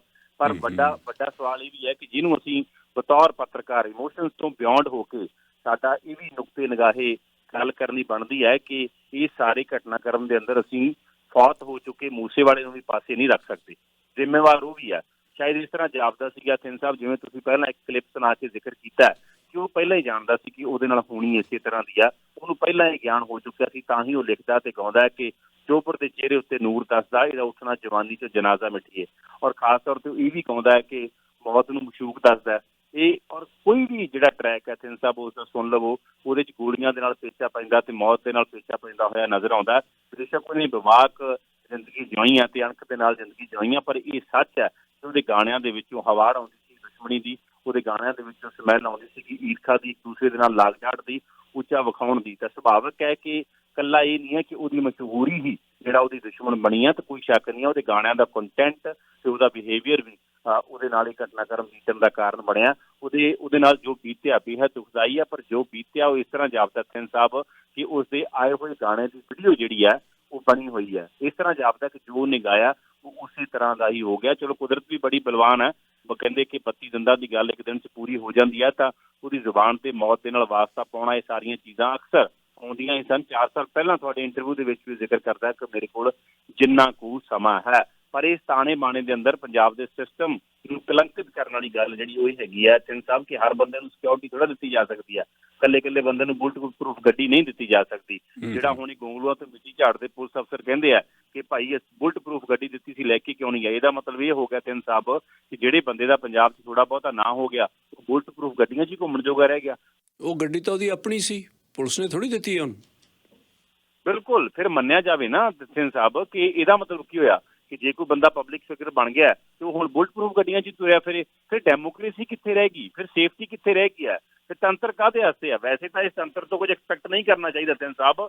ਜਿਹੜੇ ਖੂਫੀਆ ਏਜੰਸੀ ਦੇ ਦਫ਼ਤਰ ਤੇ ਆਪਦੇ ਤੇ ਹਮਲਾ ਹੋ ਜਾਂਦਾ ਹੈ, ਇਹ ਕਿਸੇ ਦੀ ਸੁਰੱਖਿਆ ਕੀ ਕਰਨਗੇ? ਪਰ ਸਵਾਲ ਇਹ ਹੈ ਕਿ ਜਦੋਂ ਆ ਕੇ ਸੱਚੇ ਬਣਦੇ ਆ ਨਾ, ਉਦੋਂ ਹਾਸਾ ਬਹੁਤ ਆਉਂਦਾ। ਵੱਡੀ ਗੱਲ ਇਹ ਹੈ ਵੀ ਜਿਹੜੀਆਂ ਬੰਦੂਕਾਂ AK-47 ਸਿੰਘ ਸਾਹਿਬ, ਮੇਰੇ ਖਿਆਲ ਉਹਦਾ ਵੀ ਲੇਟੈਸਟ ਵਰਜ਼ਨ ਸੀਗਾ, ਉਹ ਮਾਨਸੇ 'ਚ ਤਾਂ ਨਹੀਂ ਨਾ ਬਣ ਗਈ। ਗੋਲੀਆਂ ਮਾਨਸੇ ਦੀ ਧਰਤੀ ਦੇ ਖੇਤਾਂ 'ਚ ਤਾਂ ਪੈਦਾ ਨਹੀਂ ਨਾ ਹੋ ਗਈਆਂ। ਆਫਟਰ ਆਲ ਤਾਂ ਕਿਤੋਂ ਗਈਆਂ ਨਾ। ਫਿਰ ਬੰਦਾ 6 ਕਿਲੋਮੀਟਰ ਦੀ ਦੂਰੀ ਤੇ ਮਾਸੀ ਦੇ ਘਰ ਜੇ ਉੱਪੜਨ ਵਾਲਾ ਸੀਗਾ ਤੇ ਉਹਨੂੰ 6 ਕਿਲੋਮੀਟਰ ਥਾਰ ਗੱਡੀ ਤੇ ਸਿੰਘ ਸਾਹਿਬ ਮੇਰੇ ਖਿਆਲ 6 ਮਿੰਟ ਵੀ ਨਹੀਂ ਲੱਗੇ ਹੋਣੇ ਜਾਣ ਤੇ। 6 ਮਿੰਟਾਂ 'ਚ ਬੰਦੇ ਕਿੱਥੋਂ ਆ ਗਏ? ਕੁਦਰਤੀ ਤਾਂ ਨਹੀਂ ਨਾ ਆ ਗਏ, ਹੈਲੀਕਾਪਟਰ ਤੋਂ ਲੈਂਡ ਤਾਂ ਨਹੀਂ ਨਾ ਹੋ ਗਏ, ਧਰਤੀ ਪਾੜ ਕੇ ਤਾਂ ਨਾ ਨਿਕਲਿਆ। ਇਹ ਪਲੈਨਿੰਗ ਤਾਂ ਪਹਿਲਾਂ ਤੋਂ ਚੱਲ ਰਹੀ ਸੀ ਨਾ। ਇਹ ਪਲੈਨਿੰਗ ਪਹਿਲਾਂ ਤੋਂ ਚੱਲ ਰਹੀ ਸੀ, ਜੋ ਹੁਣ ਤੱਕ ਰਸੋਈਆਂ ਸਾਡੇ ਕੋਲ ਆ ਰਹੀਆਂ ਨੇ ਕਿ ਪਲੈਨਿੰਗ ਤਾਂ 3 ਮਹੀਨੇ ਪਹਿਲਾਂ ਇਹਨਾਂ ਨੂੰ ਟਰੇਸ ਕਰੀ ਜਾਂਦੇ ਸੀਗੇ। ਕਿੱਥੇ ਸੀਗਾ ਖੂਫੀਆ ਤੰਤਰ? ਫਿਰ ਇਹ ਕਿੱਥੇ ਸੀ ਇਹਨਾਂ ਦੀ ਇਨਵੈਸਟੀਗੇਸ਼ਨ? ਇਹ ਜਿਹੜੇ ਕਹਿੰਦੇ ਇੰਟੈਲੀਜੈਂਸੀ ਪੰਜਾਬ ਦੀ ਟੋਟਲੀ ਫਲॉप ਹੈ। ਇਹ ਲੀਡਰਾਂ ਨੂੰ ਆਪਣੀ ਬਿਆਨਬਾਜ਼ੀ ਤੇ ਆਪਣੀ ਪਿੱਠ ਥਾਪੜਨ ਤੇ ਆਪਦੀਆਂ ਸ਼ੇਖੀਆਂ ਤੋਂ ਇਲਾਵਾ, ਆਪਦਾ ਕੱਦ ਵੱਡਾ ਕਰਨ ਤੋਂ ਇਲਾਵਾ, ਅਗਲੀ ਵਾਰ ਜਿੱਤਣ ਦੇ ਮੌਕੇ ਬਣਾਉਣ ਤੋਂ ਇਲਾਵਾ ਹੋਰ ਕੁਝ ਵੀ ਨਹੀਂ ਸੁਝਦਾ। ਔਰ ਇਹਨਾਂ ਦੀਆਂ ਅੱਖਾਂ ਉਦੋਂ ਨਹੀਂ ਖੁੱਲ ਗਈਆਂ ਸਿੰਘ ਸਾਹਿਬ ਜਦੋਂ ਗਿੱਪੀ ਗਰੇਵਾਲ ਇੱਥੋਂ ਛੱਡ ਕੇ ਭੱਜ ਗਿਆ ਪੰਜਾਬ, ਜਦੋਂ ਉਹਦੇ ਟੱਬਰ ਨੂੰ ਸਾਰਿਆਂ ਨੂੰ ਧਮਕੀਆਂ ਮਿਲਦੀਆਂ ਸੀਗੀਆਂ, ਜਦੋਂ ਪਰਮੀਸ਼ ਵਰਮੇ ਨੂੰ ਧਮਕੀਆਂ ਮਿਲਦੀਆਂ ਸੀਗੀਆਂ, ਹੋਰ ਬਹੁਤ ਸਾਰੇ ਕਾਰੋਬਾਰੀਆਂ ਨੂੰ ਧਮਕੀਆਂ ਮਿਲਦੀਆਂ ਸੀਗੀਆਂ। ਇਹਨਾਂ ਨੂੰ ਉਦੋਂ ਵੀ ਸਮਝ ਆਈ ਇੱਕ ਬੰਦੇ ਨੂੰ ਜੇ ਸਜ਼ਾ ਯਾਫਤਾ ਹੋ ਗਿਆ, ਬੰਦਾ ਜੇਲ੍ਹ 'ਚ ਵੀ ਬੈਠਾ ਹੋਇਆ, ਕਮ ਸੇ ਕਮ ਬੰਦੇ ਦੀ ਕਾਉਂਸਲਿੰਗ ਕਰ ਲੈਣ, ਬੰਦੇ ਨਾਲ ਰਾਬਤਾ ਤਾਂ ਕਰਨ, ਕੰਟੈਕਟ ਤਾਂ ਕਰਨ ਵੀ ਭਾਈ ਦਿੱਕਤ ਕੀ ਹੈ। ਜੇ ਸ਼ਰੇਆਮ ਕਹਿੰਦੇ ਕੋਈ ਬੰਦਾ ਸ਼ਰੇਆਮ ਕਬੂਲਦਾ ਕਿ ਹਾਂ ਭਾਈ ਆਹ ਕਤਲ ਮੈਂ ਕਰਵਾਇਆ, ਜੇਲ੍ਹ 'ਚ ਬੈਠਾ ਬੰਦਾ ਕਬੂਲਦਾ, ਦੱਸੋ ਫਿਰ ਫਿੱਟੇ ਮੂੰਹ ਕਿਹਦੇ ਆ? ਸਿਸਟਮ ਦੇ ਫਿੱਟੇ ਮੂੰਹ ਆ ਨਾ, ਕਿ ਤੁਸੀਂ ਅੰਦਰ ਬੈਠਾ ਬੰਦਾ ਬਾਹਰ ਕਿਵੇਂ ਚਲਾ ਰਿਹਾ? ਮੈਨੂੰ ਸਮਝ ਨਹੀਂ ਆਉਂਦੀ। ਆਪਦਾ ਪੱਲੜਾ ਝਾੜਨ ਦੇ ਲਈ ਸਿੰਘ ਸਾਹਿਬ ਜੇਲ੍ਹ ਬੈਠੇ ਬੰਦੇ ਦੇ ਸਿਰ ਤੇ ਗੱਲ ਤਾਂ ਪਾਈ ਜਾਂਦੇ ਆ, ਕੁਛ ਬਹੁਤ ਹੁੰਦੇ ਆ ਵੀ ਹਾਂ ਭਾਈ ਫਲਾਣੇ ਨੇ ਜ਼ਿੰਮੇਵਾਰੀ ਲੈ ਲਈ, ਪਰ ਇਹ ਜ਼ਿੰਮੇਵਾਰੀ ਇਸ ਗੱਲ ਦੀ ਕਦੋਂ ਲੈਣਗੇ ਵੀ ਤੁਹਾਡੀ ਅੱਖ ਦੇ ਥੱਲੇ ਬੈਠਾ ਬੰਦਾ ਸਾਰਾ ਸਿਸਟਮ ਚਲਾਈ ਜਾਂਦਾ? ਤਾਂ ਕੀ ਇਹਨਾਂ ਦੀ ਕਾਬਲੀਅਤ ਨੂੰ ਇਹ ਗੱਲਾਂ ਸ਼ਰਮਸਾਰ ਨਹੀਂ ਕਰਦੀਆਂ? ਹਾਲੇ ਤੱਕ ਮੇਰਾ ਖਿਆਲ ਆ ਵੀ ਕੋਈ ਕਲਪਰੇਟ ਜਾਂ ਕਿਸੇ ਨੇ ਕੋਈ ਇਕਬਾਲ ਤੇ ਨਹੀਂ ਕੀਤਾ, ਪਰ ਗ੍ਰਿਫਤਾਰੀਆਂ ਜ਼ਰੂਰ ਹੋਈਆਂ ਨੇ। ਔਰ ਉੱਤਰਾਖੰਡ ਦੇ ਵਿੱਚੋਂ ਜਿਹੜੇ ਲੋਕ ਫੜੇ ਨੇ ਉਹਨਾਂ ਨੇ ਕੁਝ ਦੱਸਿਆ ਜਾਂ ਕੋਈ ਸੁਰਾਗ ਨਿਕਲਿਆ? ਬਹਰਹਾਲ ਬਲੈਰੋ ਗੱਡੀ ਦੇ ਸ਼ੱਕ ਦੇ ਆਧਾਰ ਤੇ ਬੰਦੇ ਫੜੇ ਗਏ ਆ, ਨਾ ਕਿ ਇਹ ਹੈ ਕਿ ਉਹ ਬੰਦਿਆਂ ਦੀ ਪਛਾਣ ਕਰ ਲਈ ਗਈ ਹੈ। ਔਰ ਕੋਟ ਇਸੇ ਖਾਂ ਦੇ ਕੋਲ, ਇੱਥੇ ਧਰਮਕੋਟ ਦੇ ਕੋਲ ਵੀ ਇੱਕ ਅਲਟੋ ਗੱਡੀ ਬਰਾਮਦ ਹੋਈ ਹੈ, ਖੇਤਾਂ ਦੇ ਵਿੱਚ ਖੜੀ ਹੋਈ ਗੱਡੀ ਬਰਾਮਦ ਹੋਈ ਹੈ। ਉਹਦੇ ਬਾਰੇ ਵੀ ਕਿਹਾ ਜਾ ਰਿਹਾ ਕਿ ਇੱਥੋਂ ਭੱਜੇ, ਪਰ ਮੈਨੂੰ ਸਮਝ ਨਹੀਂ ਆਉਂਦੀ ਕਿ ਬੰਦੇ ਤਾਂ 7-8 ਹੈ ਸਿੰਘ ਸਾਹਿਬ, ਤੇ 15-20 ਥਾਵਾਂ ਤੇ ਗ੍ਰਿਫਤਾਰੀ ਹੋ ਗਈ, 15-20 ਥਾਵਾਂ ਤੇ ਕਿਵੇਂ ਭੱਜ ਗਏ? 7-8 ਬੰਦੇ ਇਹਨਾਂ ਨੇ 3-4 ਗੱਡੀਆਂ ਬਰਾਮਦ ਕਰ ਲਈਆਂ। ਇੱਕ ਉੱਥੇ ਹੋਟਲ ਚੋਂ ਵੀ ਇਹਨਾਂ ਨੇ, ਲੋਕਲ ਢਾਬੇ ਤੋਂ ਵੀ ਫੁਟੇਜ ਕੱਢੀ ਹੈ ਤੇ ਕਹਿੰਦੇ ਆ ਵੀ ਉਹ ਬੰਦੇ ਸੀਗੇ। ਮਤਲਬ 6-7 ਬੰਦਿਆਂ ਨੂੰ ਇਹਨਾਂ ਨੇ 10-15 ਥਾਵਾਂ ਤੇ ਇਨਵੈਸਟੀਗੇਟ ਕਰ ਰਹੇ ਆ। ਹਰ ਬੰਦਾ ਤਾਂ ਨਹੀਂ ਉਹ ਹੋ ਸਕਦਾ ਗਾ, ਇਹ ਨਹੀਂ ਵੀ ਉੱਤਰਾਖੰਡ ਤੋਂ ਹੀ ਫੜ ਲਿਆ, ਹਬੂਰ ਤੋਂ ਹੀ ਫੜ ਲਿਆ। ਖਬਰ ਜੋ ਇਹ ਆ ਰਹੀ ਹੈ ਕਿ ਸ਼ਾਹਰੁਖ ਨਾਂ ਦਾ ਬੰਦਾ ਸੀਗਾ ਜਿਹਨੇ ਸ਼ਨੋਈ ਨੂੰ ਕਥਿਤ ਤੌਰ ਤੇ ਸਪਾਰੀ ਦੇਣ ਦੀ ਗੱਲ ਆ ਰਹੀ ਹੈ, ਔਰ ਉਹ ਬੰਦੇ ਜਿਹੜੇ ਸੀਗੇ ਇਹ ਹਬੂਰ ਤੋਂ ਸੀਗਾ, ਔਰ ਉਸ ਉਪਰੰਤ ਉਹ ਕਾਂਡ ਕਰਕੇ ਤੇ ਪਤਾ ਲੱਗਿਆ ਕਿ ਰਾਜਸਥਾਨ ਵੱਲ ਨੂੰ ਫਰਾਰ ਹੋਏ ਨੇ। ਪਰ ਹੁਣ ਖਬਰਾਂ ਇਹ ਵੀ ਆ ਰਹੀਆਂ ਕਿ ਉੱਤਰਾਖੰਡ ਤੋਂ ਵੀ ਗੱਡੀ ਜਿਹੜੀ ਹੈਗੀ ਆ ਉਹ ਇਹਨਾਂ ਨੇ ਬਰਾਮਦ ਕੀਤੀ ਹੈ ਤੇ ਲੋਕਾਂ ਤੋਂ ਵੀ ਪੁੱਛਗਿੱਛ ਜਿਹੜੀ ਆ ਉਹ ਕੀਤੀ ਜਾ ਰਹੀ ਹੈ। ਬਹੁਤ ਬਹੁਤ ਮਿਹਰਬਾਨੀ ਜੀ, ਬਹੁਤ ਸ਼ੁਕਰੀਆ ਤੁਹਾਡਾ, ਥੈਂਕ ਯੂ। ਬਹੁਤ ਧੰਨਵਾਦ ਜੀ, ਸਤਿ ਸ਼੍ਰੀ ਅਕਾਲ। Thank you. ਰਮਨਦੀਪ ਸੋਢੀ ਸਾਡੇ ਰਿਪੋਰਟਰ ਨੇ ਪੰਜਾਬ ਦੇ, ਉਹ ਗੱਲਬਾਤ ਕਰ ਰਹੇ। ਰਤੇਸ਼ ਲੱਕੀ ਜੀ ਉਹ ਸਾਡੇ ਨਾਲ ਸ਼ਾਮਲ ਨੇ, ਔਰ ਉਸ ਤੋਂ ਬਾਅਦ ਅਸੀਂ ਟੈਲੀਫੋਨ ਲਾਈਨਸ ਖੋਲਾਂਗੇ। ਔਰ ਉਹਨਾਂ ਨੇ ਆਪਣੀਆਂ ਕਈ ਰਿਪੋਰਟਸ YouTube ਦੇ ਉੱਤੇ ਪਾਈਆਂ ਨੇ ਕ੍ਰਾਈਮ ਦੇ ਮੁਤਲਕ ਪੰਜਾਬ ਦੇ ਵਿੱਚ ਵੱਧ ਰਹੇ ਗੈਂਗਸਟਰਿਜ਼ਮ, ਤੇ ਇਹ ਪਹਿਲੀ ਵਾਰੀ ਨਹੀਂ, ਸਗੋਂ ਉਹ ਬਹੁਤ ਲੰਬੇ ਸਮੇਂ ਤੋਂ ਇੱਕ ਸੀਰੀਜ਼ ਦੱਸ ਰਹੇ ਨੇ ਕਿ ਕਿਸ ਤਰ੍ਹਾਂ ਕਾਲਜਾਂ ਤੋਂ, ਯੂਨੀਵਰਸਿਟੀਜ਼ ਤੋਂ, ਵਿਦਿਆਰਥੀ ਜੀਵਨ ਤੋਂ ਲੈ ਕੇ ਇਹ ਗੈਂਗਸਟਰਿਜ਼ਮ ਹੌਲੀ ਹੌਲੀ ਗੈਂਗਸਟਰਿਜ਼ਮ ਵੱਧਦਾ ਹੁਣ ਇਸ ਹੱਦ ਤੱਕ ਪਹੁੰਚ ਗਿਆ ਹੈ ਜਿੱਥੇ ਪੰਜਾਬ ਦੇ ਵਿੱਚ ਅੱਜ ਉਹ ਕਬੱਡੀ ਨੂੰ, ਮਿਊਜ਼ਿਕ ਇੰਡਸਟਰੀ ਨੂੰ ਕੰਟਰੋਲ ਕਰ ਰਹੇ ਨੇ ਬੇਸਿਕਲੀ, ਔਰ ਹੋ ਸਕਦਾ ਕਿ ਸਿਆਸਤ ਨੂੰ ਕੰਟਰੋਲ ਕਰਨ ਲੱਗ ਪੈਣ। ਹੋ ਸਕਦਾ ਹੈ ਕਿ ਹੋਰ ਕਈ ਫੀਲਡ ਦੇ ਵਿੱਚ, ਫਿਲਮਾਂ ਵਰਗੇ ਫੀਲਡ ਦੇ ਵਿੱਚ, ਕਿਉਂਕਿ ਜੇ ਦਹਿਸ਼ਤ ਹੈ, ਇਸ ਕਿਸਮ ਦਾ ਡਰ ਪੈਦਾ ਹੋ ਗਿਆ ਕਿ ਉਹ ਹੋਰ ਕਿਹੜੀ ਇੰਡਸਟਰੀ ਨੂੰ ਆਪਣੇ ਕਾਬੂ 'ਚ ਕਰ ਸਕਦੇ ਨੇ। ਮਰਨ ਤੋਂ ਲੋਕ ਡਰਦੇ ਨੇ। ਜੇ ਜੇਲ੍ਹ 'ਚ ਬੈਠੇ ਗੈਂਗਸਟਰ ਆਪਣੇ ਜਿਹੜੇ ਉਹਨਾਂ ਦੇ ਗੁਰੀਲੇ ਰੱਖੇ ਹੋਏ ਨੇ, ਜੇ ਇੱਕ ਕਹਿੰਦੇ ਕਈ ਗੈਂਗਸ ਇਹੋ ਜਿਹੀਆਂ ਨੇ ਜਿਨ੍ਹਾਂ ਦੇ 50-50, 60-60 ਇਹੋ ਜਿਹੇ ਮੈਂਬਰ ਨੇ ਜਿਹੜੇ ਮਰਨ ਨੂੰ ਤਿਆਰ ਬੈਠੇ ਨੇ, ਜਿਹੜੇ ਉਹਨਾਂ ਦੇ ਪੇਡ ਇੰਪਲੋਈ ਨੇ। ਉਹਨਾਂ ਨੂੰ ਸੈੱਲਫੋਨ 'ਤੇ ਹੁਕਮ ਜਾਂਦਾ ਅਤੇ ਉਹ ਜਦੇ ਹੁਕਮ ਨਿਭਾ ਦਿੰਦੇ ਨੇ। ਜੇ ਇਸ ਤਰ੍ਹਾਂ ਦੇ ਵਿਅਕਤੀ ਉਹਨਾਂ ਨੇ ਰੱਖੇ ਹੋਏ ਨੇ, ਅਸੀਂ ਹੁਣ ਦੇਖ ਰਹੇ ਹਾਂ ਜਿਹੜੀ ਕਬੱਡੀ ਦੇ ਇੱਕ ਬਹੁਤ ਚੋਟੀ ਦੇ ਖਿਡਾਰੀ ਤੋਂ ਬਾਅਦ, ਇੱਕ ਚੋਟੀ ਦੇ ਗਾਉਣ ਵਾਲੇ ਦੇ ਕਤਲ ਤੋਂ ਬਾਅਦ, ਜੇ ਹੋਰ ਵੀ ਇਸ ਤਰ੍ਹਾਂ ਦੀਆਂ ਬਹੁਤ ਸਾਰੀਆਂ ਘਟਨਾਵਾਂ ਹੋਈਆਂ ਨੇ, ਇਹਨੂੰ ਰਿਤੇਸ਼ ਲੱਕੀ ਕਿਵੇਂ ਵੇਖਦੇ ਨੇ, ਜਿਹੜੇ ਇਸ ਦੇ ਉੱਤੇ ਬਹੁਤ ਡੀਪਲੀ ਕੰਮ ਕਰਦੇ ਰਹੇ ਹਨ। ਔਰ ਬਹੁਤ ਸਾਰੀਆਂ ਇਹੋ ਜਿਹੀਆਂ ਗੱਲਾਂ ਨੇ ਜਿਹੜੇ ਉਹ ਅੰਦਰੂਨੀ ਗੱਲਾਂ ਨੇ ਗੈਂਗਸਟਰਿਜ਼ਮ ਦੀਆਂ ਜਾਣਦੇ ਨੇ। ਰਿਤੇਸ਼ ਲੱਕੀ ਜੀ ਆਇਆਂ ਨੂੰ ਤੁਹਾਡਾ ਬਹੁਤ ਬਹੁਤ ਸਵਾਗਤ ਹੈ, ਵੈਲਕਮ। ਬਹੁਤ ਬਹੁਤ ਧੰਨਵਾਦ। ਸਤਿ ਸ਼੍ਰੀ ਅਕਾਲ ਕਿਰਨ ਸਾਹਿਬ। ਕੱਲ੍ਹ ਜਦੋਂ ਤੁਸੀਂ ਟਵੀਟ ਕੀਤਾ ਕਿ ਜ਼ਿੰਮੇਵਾਰੀ ਗੋਲਡੀ ਬਰਾੜ ਨੇ ਲੈ ਲਈ ਹੈ ਅਤੇ ਮੇਰੀ ਉਹਦੇ ਨਾਲ ਗੱਲਬਾਤ ਹੋਈ ਹੈ, ਅਸੀਂ ਸਾਰੇ ਹੀ ਬੜੇ ਹੈਰਾਨ ਸਾਂ। ਔਰ ਈਵਨ ਤੁਹਾਡੇ ਜਿਹੜੇ ਸਮਕਾਲੀ ਬਾਕੀ ਦੇ ਪੱਤਰਕਾਰ ਅਤੇ ਪੰਜਾਬ ਦੇ ਹੋਰ ਪ੍ਰੈਸ ਅਤੇ ਟੈਲੀਵਿਜ਼ਨ, ਇਲੈਕਟ੍ਰੋਨਿਕ ਮੀਡੀਆ, ਉਹ ਵੀ ਹੈਰਾਨ ਸੀ, ਤੁਹਾਨੂੰ ਹੀ ਕੋਟ ਕਰ ਰਹੇ ਸਨ। ਉਦੋਂ ਕਈ ਵਾਰੀ ਇਹ ਲੱਗਣ ਲੱਗ ਪਿਆ ਸੀ ਕਿ ਜੇ ਠੀਕ ਨਾ ਨਿਕਲੀ ਤਾਂ ਜ਼ਿੰਮੇਵਾਰੀ ਇਹ ਰਿਤੇਸ਼ ਦੀ ਹੋਵੇਗੀ। ਤੁਹਾਨੂੰ ਕਿਵੇਂ ਲੱਗਾ ਅਤੇ ਤੁਹਾਡੀ ਕੀ ਗੱਲਬਾਤ ਹੋਈ ਜ਼ਿੰਮੇਵਾਰੀ ਲੈਣ ਤੋਂ ਲੈ ਕੇ ਬਾਕੀ ਅੱਜ ਦੀ ਜਿਹੜੀ ਲੇਟੈਸਟ ਸਿਚੁਏਸ਼ਨ ਹੈ, ਪੋਸਟਮਾਰਟਮ ਅਤੇ ਉਹਨਾਂ ਦੇ ਪਿਤਾ ਜੀ ਵੱਲੋਂ ਇਨਕੁਆਇਰੀ ਦੀ ਮੰਗ, ਇਹ ਸਾਰੀ ਗੱਲਬਾਤ ਸਾਨੂੰ ਅੱਜ ਦੱਸੋ ਜੀ। ਥਿੰਕ ਸਾਹਿਬ, ਐਸਾ ਹੈ ਕਿ ਗੋਲਡੀ ਬਰਾੜ ਜਿਹੜੇ ਇਹ ਕੈਨੇਡਾ ਦੇ ਵਿੱਚ ਬੇਸਡ ਨੇ, ਲੇਕਿਨ ਮੈਂ ਇਹਨਾਂ ਦੀ ਐਗਜ਼ੈਕਟ ਲੋਕੇਸ਼ਨ ਤਾਂ ਨਹੀਂ ਜਾਣਦਾ। ਲੇਕਿਨ ਮੈਂ ਤੁਹਾਨੂੰ ਇਹ ਦੱਸਦਾ ਕਿ ਗੋਲਡੀ ਬਰਾੜ ਤੋਂ ਤਕਰੀਬਨ ਸ਼ਾਇਦ 2 ਮਹੀਨੇ ਪਹਿਲਾਂ ਮੈਨੂੰ ਸੰਪਰਕ ਕੀਤਾ ਸੀ। ਮੇਰੇ ਚੈਨਲ ਦੇ ਉੱਤੇ ਦੋ ਰਿਪੋਰਟਸ ਦੀਆਂ ਪਟਿਆਲ, ਜਿਹੜੇ ਕਿ ਖੋਰ ਗੈਂਗਸਟਰ ਨੇ, ਆਰਮੀਆ ਬੇਸਡ ਬੇਸਿਕਲੀ ਵਿਰੋਧੀ ਹੈਗੇ ਨੇ ਇਹਨਾਂ ਦੇ ਗੈਂਗ ਦੇ, ਲਾਰੈਂਸ ਬਿਸ਼ਨੋਈ ਦੇ, ਬੰਬੀਹਾ ਤੇ ਲੱਕੀ ਪਟਿਆਲ ਦੇ ਪ੍ਰੀਤ ਬਾਬਾ ਦਾ ਅਲੱਗ ਗੈਂਗ ਹੈ। ਸੋ ਉਹਨਾਂ ਦੇ ਜਿਹੜੀਆਂ ਮੇਰੀਆਂ 2 ਰਿਪੋਰਟਸ ਬਣੀਆਂ ਸੀ ਤੇ ਉਹ ਰਿਪੋਰਟਸ ਦੇ ਸੰਦਰਭ ਵਿੱਚ ਇਹਨਾਂ ਨੇ ਮੈਨੂੰ ਫੋਨ ਕੀਤਾ ਸੀ ਤੇ ਇਹ ਗੱਲ ਕਹੀ ਸੀ ਕਿ ਥੋੜੀ ਜਿਹੀ ਰਿਪੋਰਟ ਵਿੱਚ ਸਹੀ ਜਿਹੜੀ ਜਾਣਕਾਰੀ ਥੋੜੀ ਜਿਹੀ ਮਿਸਿੰਗ ਹੈ, ਕਿਉਂਕਿ ਇਹ ਲੱਕੀ ਪਟਿਆਲ ਬਾਰੇ ਉਹਨਾਂ ਨੇ ਕੁਝ ਗੱਲਾਂ ਬਾਤਾਂ ਕਹੀਆਂ, ਕਿਉਂਕਿ ਮਤਲਬ ਮੈਂ ਇਤਫਾਕ ਨਹੀਂ ਰੱਖਦਾ ਸੀ ਉਹਨਾਂ ਨਾਲ। ਖੈਰ ਇੰਨੀ ਗੱਲ ਹੋਈ ਤੇ ਉਸ ਤੋਂ ਬਾਅਦ ਉਹਨਾਂ ਨੇ ਫੋਨ ਰੱਖਤਾ ਸੀ। ਤੇ ਸੋ ਮਤਲਬ ਉਹਨਾਂ ਨੇ ਮੈਨੂੰ ਸੰਪਰਕ 2 ਮਹੀਨੇ ਪਹਿਲਾਂ ਵੀ ਕੀਤਾ ਮੇਰੀ ਕਿਸੇ ਰਿਪੋਰਟ ਦੇ ਉੱਤੇ ਪ੍ਰਤੀਕਰਮ ਦੇਣ ਦੇ। ਸੋ ਕੱਲ੍ਹ ਦੀ ਇਸ ਘਟਨਾ ਤੇ ਵਾਰਦਾਤ ਤੋਂ ਬਾਅਦ ਜਦੋਂ ਉਹਨਾਂ ਦਾ ਦੁਬਾਰਾ ਫੋਨ ਆਇਆ ਤਾਂ ਮੈਂ ਉਹਨਾਂ ਦੀ ਆਵਾਜ਼ ਨੂੰ ਜਿੰਨੀ ਕੁ ਮੈਨੂੰ ਸਮਝੀ ਆ ਆਈਡੀਆ ਸੀ, ਥੋੜ੍ਹਾ ਬਹੁਤ ਮੈਂ ਪਛਾਣ ਸੀ। ਸੋ ਉਹਨਾਂ ਨੇ ਮੈਨੂੰ ਦੱਸਿਆ ਕਿ ਵੀ ਮੈਂ ਗੋਲਡੀ ਬਰਾੜ ਬੋਲਦਾ ਹੈ ਤੇ ਉਹਨਾਂ ਨੇ ਕਿਹਾ ਵੀ ਤੁਸੀਂ ਅੱਜ ਆਪਣੀ ਰਿਪੋਰਟ ਬਣਾਉਣੀ ਹੈ, ਮੈਂ ਚਾਹੁੰਦਾ ਨਹੀਂ ਕਿ ਤੁਸੀਂ ਇੱਧਰੋਂ ਉੱਧਰੋਂ ਕੋਈ ਜਾਂ ਗਲਤ ਜਾਣਕਾਰੀ, ਅੱਧੀ ਪਜੱਦੀ ਜਾਣਕਾਰੀ ਲਓ। ਤੇ ਮੈਂ ਕਿਹਾ ਵੀ ਮੈਂ ਖੁਦ ਹੀ ਫੋਨ ਕਰਕੇ ਤੁਹਾਨੂੰ ਦੱਸਦਾ ਹੋਊਗਾ। ਮੈਨੂੰ ਪਹਿਲਾਂ ਲੱਗਾ ਕਿ ਸ਼ਾਇਦ ਉਹ ਇਹ ਚੀਜ਼ ਕਹਿਣਗੇ ਕਿ ਮੈਂ ਘਟਨਾ ਨੂੰ ਇਸ ਵਾਰਦਾਤ ਦੇ ਵਿੱਚ ਇਨਵੋਲਵ ਨਹੀਂ ਹਾਂ, ਕਿਉਂਕਿ ਅਕਸਰ ਕਈ ਵਾਰ ਕਿਸੇ ਦੇ ਨਾਂ ਤੋਂ ਵੀ ਕੋਈ ਗੱਲਾਂ ਬਾਤਾਂ ਆ ਜਾਂਦੀਆਂ ਨੇ ਤਾਂ ਵੈਰੀਫਾਈ ਲੋਕ ਕਰਦੇ ਨੇ ਵੀ ਜੀ ਮੇਰਾ ਕੋਈ ਹੱਥ ਨਹੀਂ। ਲੇਕਿਨ ਉਲਟਾ ਮੈਨੂੰ ਸੁਣਨ ਦੇ ਵਿੱਚ ਗਲਤੀ ਲੱਗੀ, ਕਿਉਂਕਿ WhatsApp ਕਾਲ ਸੀ, ਆਵਾਜ਼ ਥੋੜੀ ਠੀਕ ਨਹੀਂ ਸੀ ਉਸ ਤਰੀਕੇ ਨਾਲ ਆ ਪਾ ਰਹੀ। ਸੋ ਬਾਅਦ ਦੇ ਵਿੱਚ ਮੈਨੂੰ ਕਲੀਅਰ ਹੋਇਆ ਕਿ ਉਹ ਤਾਂ ਇਸ ਚੀਜ਼ ਨੂੰ ਕਬੂਲ ਰਹੇ ਨੇ, ਆਪਣੀ ਜ਼ਿੰਮੇਵਾਰੀ ਕਬੂਲ ਰਹੇ ਨੇ। ਫਿਰ ਮੈਂ ਉਹਨਾਂ ਨੂੰ ਪੁੱਛਿਆ ਵੀ ਤੁਸੀਂ ਕਬੂਲ ਰਹੇ ਹੋ ਆਪਣੀ ਗੱਲਬਾਤ? ਉਹ ਕਹਿੰਦੇ ਹਾਂ ਬਿਲਕੁਲ ਮੈਂ ਕਬੂਲ ਰਿਹਾ। ਉਹਨਾਂ ਨੇ ਫਿਰ ਆਪਣੀ ਗੱਲਬਾਤ ਸਾਰੀ ਕਬੂਲੀ, ਫਿਰ ਉਹ ਕਾਰਨ ਦੱਸੇ ਜਿਨ੍ਹਾਂ ਦਾ ਰਿਪੋਰਟ ਦਾ ਜ਼ਿਕਰ ਮੈਂ ਆਪਣੀ ਰਿਪੋਰਟ ਵਿੱਚ ਕੀਤਾ। ਸੋ ਬਾਕੀ ਠੀਕ ਹੈ, ਇੱਕ ਡਿਬੇਟੇਬਲ ਪੁਆਇੰਟ ਹੋ ਸਕਦਾ ਹੈ, ਇਹ ਤੁਹਾਡੀ ਗੱਲ ਬਿਲਕੁਲ ਠੀਕ ਹੈ ਵੀ ਅੱਜ ਦੀ ਤਰੀਕ ਦੇ ਵਿੱਚ ਵੀ ਆਪਾਂ ਨੂੰ ਇਸ ਚੀਜ਼ ਨੂੰ ਇੱਕ ਸਵਾਲਾਂ ਦੇ ਘੇਰੇ ਵਿੱਚ ਲੈ ਕੇ ਚੱਲਣ ਦੀ ਲੋੜ ਹੈ। ਤੇ ਮੈਂ ਆਪਣੀ ਰਿਪੋਰਟ ਦੇ ਵਿੱਚ ਜ਼ਿਕਰ ਕੀਤਾ ਕਿ ਅਸਲ ਪੜਤਾਲ ਤਾਂ ਹੁਣ ਪੁਲਿਸ ਤੇ ਜਾਂਚ ਏਜੰਸੀਆਂ ਨੇ ਕਰਨੀ ਹੈ। ਇਹ ਦਾਅਵਿਆਂ 'ਚ ਕਿੰਨੀ ਸੱਚਾਈ ਹੈ ਇਹ ਵੀ ਵੇਖਣ ਵਾਲੀ ਗੱਲ ਹੁੰਦੀ ਹੈ ਕਿ ਕੋਈ ਗੈਂਗਸਟਰ ਜੇ ਕੋਈ ਦਾਅਵਾ ਕਰਦਾ ਆਪਾਂ ਉਹਨੂੰ ਕਿੰਨਾ ਕੁ ਸਹੀ ਹੈ ਗਲਤ ਮੰਨ ਸਕਦੇ ਹਾਂ। ਲੇਕਿਨ ਦਾ ਫੈਕਟ ਕਿ ਮੈਨੂੰ ਫੋਨ ਕਰਨ ਵਾਲਾ ਗੋਲਡੀ ਬਰਾੜ ਸੀ, ਇਹ ਮੈਂ ਪਛਾਣਦਾ ਸੀ। ਉਹਨਾਂ ਨੇ ਜਿਹੜੀ ਗੱਲ ਕੀਤੀ ਉਹਦੇ ਵਿੱਚ ਉਹਨਾਂ ਨੇ ਗੱਲ ਕਬੂਲੀ। ਐਡਾ ਵੱਡਾ ਇਹ ਵਾਰਦਾਤ ਤੇ ਐਡੀ ਦਾ ਨੁਕਸਾਨ ਪੰਜਾਬ ਦਾ, ਪੂਰੀ ਦੁਨੀਆ ਦੇ ਸੰਗੀਤ ਜਗਤ ਦਾ, ਗਾਇਕੀ ਦਾ, ਪੰਜਾਬੀਅਤ ਦਾ ਹੋਇਆ ਹੈ, ਤਾਂ ਉਸ ਘਟਨਾ ਦੇ ਨਾਲ ਇਸ ਬੁੱਕ ਨੂੰ ਇਗਨੋਰ ਨਹੀਂ ਕੀਤਾ ਜਾ ਸਕਦਾ। ਸੋ ਠੀਕ ਹੈ, ਉਹਨਾਂ ਦੇ ਹਵਾਲੇ ਤੋਂ ਖਬਰ ਚਲਾਉਣਾ ਮੈਨੂੰ ਲੱਗਦਾ ਵੀ ਉਹ ਠੀਕ ਸੀ ਅਤੇ ਉਹ ਚਲਾਉਣੀ ਬਣਦੀ ਸੀ, ਕਿਉਂਕਿ ਉਹਦੇ ਨਾਲ ਘੱਟੋ ਘੱਟ ਪੁਲਿਸ ਤੇ ਜਿਹੜੀ ਤਫਤੀਸ਼ ਏਜੰਸੀਆਂ ਹੈ ਉਹਨਾਂ ਨੂੰ ਇੱਕ ਲਾਈਨ ਵੀ ਕਲੀਅਰ ਮਿਲ ਜਾਂਦੀ ਹੈ। ਕਈ ਵਾਰ ਭਟਕਾਉਣ ਦੇ ਲਿਹਾਜ਼ ਨਾਲ ਅਜਿਹੀਆਂ ਗੱਲਾਂ ਬਾਤਾਂ ਹੁੰਦੀਆਂ ਨੇ, ਲੇਕਿਨ ਪੁਲਿਸ ਤੇ ਜਿਹੜੇ ਸੀਨੀਅਰ ਅਧਿਕਾਰੀਆਂ ਦੀ ਮੇਰੇ ਨਾਲ ਗੱਲ ਹੋਈ ਇਸ ਖਬਰ ਮੇਰੇ ਵੱਲੋਂ ਦਿੱਤੇ ਜਾਣ ਤੋਂ ਬਾਅਦ, ਤਾਂ ਉਹਨਾਂ ਦਾ ਇਹੀ ਕਹਿਣਾ ਸੀ ਕਿ ਉਹਨਾਂ ਨੇ ਵੀ ਅੰਦਾਜ਼ਾ ਇਹ ਲਾ ਲਿਆ ਸੀ, ਕਿਉਂਕਿ ਜਿਸ ਤਰੀਕੇ ਦੀ ਗੈਂਗਵਾਰ ਚੱਲਦੀ ਆ ਰਹੀ ਹੈ ਤਾਂ ਇੰਟਰਨਲ ਸਰਕਟ ਤੇ ਗੱਲਬਾਤ ਕਲੀਅਰ ਹੈ ਕਿ ਕਿਹਨੇ ਕਟਾਈ ਗਈ ਹੋ ਸਕਦੀ ਹੈ, ਕਿਉਂਕਿ ਜਿਹੜੇ ਆਬਜ਼ਰਵਰ ਨੇ ਜਿਹੜੇ ਰੋਜ਼ ਇਹਨਾਂ ਚੀਜ਼ਾਂ ਦੇ ਨਾਲ ਡੀਲ ਕਰਦੇ ਨੇ ਉਹਨਾਂ ਨੂੰ ਆਈਡੀਆ ਹੁੰਦਾ ਹੈ। ਬਾਹਰਲੇ ਬੰਦੇ ਨੂੰ ਲੱਗ ਰਿਹਾ ਹੁੰਦਾ ਵੀ ਪਤਾ ਨਹੀਂ ਕਿਹਨੇ ਹਮਲਾ ਕਰਾਤਾ, ਲੇਕਿਨ ਮਤਲਬ ਮੇਰੀ ਵੀ ਅੰਡਰਸਟੈਂਡਿੰਗ ਇਹ ਸੀ ਕਿ ਹਮਲਾ ਇੱਧਰੋਂ ਹੀ ਹੋਇਆ ਹੋਏਗਾ, ਤੇ ਉਹੀ ਗੱਲਬਾਤ ਪੁਲਿਸ ਦੀ ਆਲਰੇਡੀ ਅੰਡਰਸਟੈਂਡਿੰਗ ਸੀ। ਸੋ ਪੁਲਿਸ ਲਈ ਕੋਈ ਐਡੀ ਵੱਡੀ ਇੱਕ ਖਬਰ ਨਹੀਂ ਸੀ, ਉਹਨਾਂ ਦਾ ਸਿਰਫ ਇੱਕ ਸ਼ੱਕ ਸੀ ਜੋ ਕਿ ਉਹਨਾਂ ਨੂੰ ਲੱਗਾ ਕਿ ਸ਼ਾਇਦ ਉਹਨਾਂ ਨੇ ਥਿਊਰੀ ਨੂੰ ਹੋਰ ਬਲ ਮਿਲਿਆ, ਤੇ ਹੁਣ ਇਸੀ ਦੇ ਉੱਤੇ ਇਸ ਇਨਵੈਸਟੀਗੇਸ਼ਨ ਤੋਂ ਰਿਹਾ, ਤੇ ਫੈਕਟ ਵੀ ਸ਼ਾਇਦ ਮੈਂ ਮੰਨਦਾ ਕਿ ਇਹ ਹੈ ਨੇੜੇ ਤੇੜੇ ਗੱਲਬਾਤ ਹੈ ਰਿਐਲਿਟੀ ਦੇ। ਬਾਕੀ ਜਦ ਤੱਕ ਜਾਂਚ ਮੁਕੰਮਲ ਨਹੀਂ ਹੁੰਦੀ ਤਦ ਤੱਕ ਆਪਾਂ ਹਾਲੇ ਤੱਕ ਵੀ ਇਸ ਚੀਜ਼ ਨੂੰ ਸਵਾਲਾਂ ਦੇ ਘੇਰੇ ਵਿੱਚ ਲੈ ਕੇ ਚੱਲਣਾ ਹੈ। ਅੱਛਾ, ਦੂਸਰੇ ਪਾਸੇ ਹੁਣ ਦੱਸੋ ਵੀ ਲਾਰੈਂਸ ਬਿਸ਼ਨੋਈ ਦੀ ਜਿਹੜੀ ਫਿਕਰਮੰਦੀ ਉਹ ਜਾਇਜ਼ ਹੈ ਕਿ ਉਹਦਾ ਪੁਲਿਸ ਮੁਕਾਬਲਿਆ ਬਣਾਇਆ ਜਾ ਸਕਦਾ ਪੁਲਿਸ ਵੱਲੋਂ?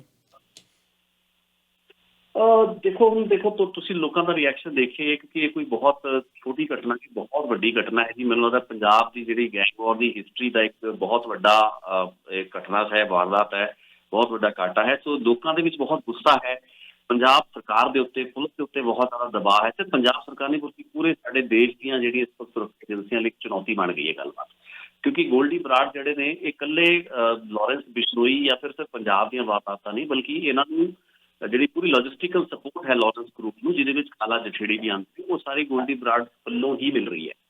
ਸੋ ਇਸ ਵਾਸਤੇ ਪੂਰੀ ਦੇਸ਼ ਦੀ ਏਜੰਸੀਆਂ ਲਈ ਇਸ ਵਕਤ ਬੜੀ ਵੱਡੀ ਚੈਲੰਜ ਤੇ ਚੁਣੌਤੀ ਹੈ। ਤੇ ਜੇ ਲਾਰੈਂਸ ਬਿਸ਼ਨੋਈ ਕਹਿ ਰਹੇ ਨੇ, ਲਾਰੈਂਸ ਬਿਸ਼ਨੋਈ ਨੇ ਇਹੋ ਜਿਹੇ ਖਦਸ਼ੇ ਪਹਿਲਾਂ ਵੀ ਜਿਹੜੇ ਜਤਾਏ ਹੈਗੇ ਨੇ ਕੁਝ ਹੋਰ ਸੰਦਰਭਾਂ ਦੇ ਵਿੱਚ, ਉਹ ਮਤਲਬ ਦੇਖੋ ਇਨਕਾਊਂਟਰ ਤਾਂ ਖੈਰ ਨਹੀਂ, ਕਿਉਂਕਿ ਉਹ ਜੇਲ੍ਹ ਦੇ ਵਿੱਚ ਹੈਗੇ ਨੇ। ਆਲਰੇਡੀ ਤੇਲੰਗਾਨਾ ਦੇ ਵਿੱਚ ਇੱਕ ਰੇਪ ਦੇ ਕੇਸ ਵਿੱਚ ਇੱਕ ਐਨਕਾਊਂਟਰ ਹੋਇਆ ਸੀ, ਜਿਸ ਉੱਤੇ ਇੱਕ ਪੈਨਲ ਦੀ ਰਿਪੋਰਟ ਹਾਲ ਹੀ ਦੇ ਵਿੱਚ ਆਈ ਹੈ, ਤੇ ਸਰਕਾਰ ਤੇ ਸੁਪਰੀਮ ਕੋਰਟ ਬਹੁਤ ਸਖਤ ਹੈ। ਸੋ ਇਸ ਕਿਸਮ ਦੇ ਕਸਟੋਡੀਅਲ ਜੇ ਕੋਈ ਇਨਕਾਊਂਟਰ ਕਰਨ ਦਾ ਜੋਖਿਮ ਚੁੱਕਦਾ ਕੋਈ ਪੁਲਿਸ ਅਫਸਰ, ਤਾਂ ਉਹ ਉਹਦੇ ਲਈ ਬੜਾ ਮਹਿੰਗਾ ਪਏਗਾ। ਲੇਕਿਨ ਇਹ ਠੀਕ ਹੈ ਕਿ ਉਸਨੇ ਆਪਣੇ ਖਦਸ਼ੇ ਜਤਾਨੇ ਨੇ, ਗੈਂਗਸਟਰ ਹੈ, ਉਸ ਨੂੰ ਲੱਗ ਸਕਦਾ ਕਿ ਮੈਨੂੰ ਹੋ ਸਕਦਾ ਜਾ ਕੇ ਪੁਲਿਸ ਰਿਮਾਂਡ ਜਾਂ ਕਿਤੇ ਥਾਂ ਤੇ ਮੈਨੂੰ ਮਾਰ ਮੁਕਾਇਆ ਜਾਏ। ਸੋ ਉਹਦੀ ਵੀ ਜਿਹੜੇ ਹਿਊਮਨ ਰਾਈਟਸ ਹੈਗੇ ਨੇ ਜਿੰਨੇ ਹੈ, ਸੋ ਉਹਨੂੰ ਵੀ ਦੇਖਣਾ ਪੈਣਾ ਹੈ, ਕਿਉਂਕਿ ਆਪਾਂ ਸਿਸਟਮ ਦੇ ਵਿੱਚ ਰਹਿ ਕੇ ਕੰਮ ਕਰ ਰਹੇ ਹਾਂ। ਅੱਛਾ, ਇਹਦਾ ਜਿਹੜਾ ਸਿਆਸੀ ਐਂਗਲ ਆਪਾਂ ਜੋ ਦੇਖਦੇ ਹਾਂ, ਪੰਜਾਬ ਸਰਕਾਰ ਵੱਲੋਂ ਸਿਕਿਉਰਿਟੀ ਕੱਟ ਦੇਣਾ, ਇਹ ਸਵਾਲ ਆਪਾਂ ਬਾਰ-ਬਾਰ ਉਠਾਇਆ ਅਤੇ ਬਾਰ-ਬਾਰ ਇਹਦੇ ਕਈ ਕਿਸਮ ਦੇ ਜਵਾਬ ਆਏ ਨੇ, ਇਹਦੀ ਮਸ਼ਹੂਰੀ ਨਹੀਂ ਸੀ ਹੋਣੀ ਚਾਹੀਦੀ।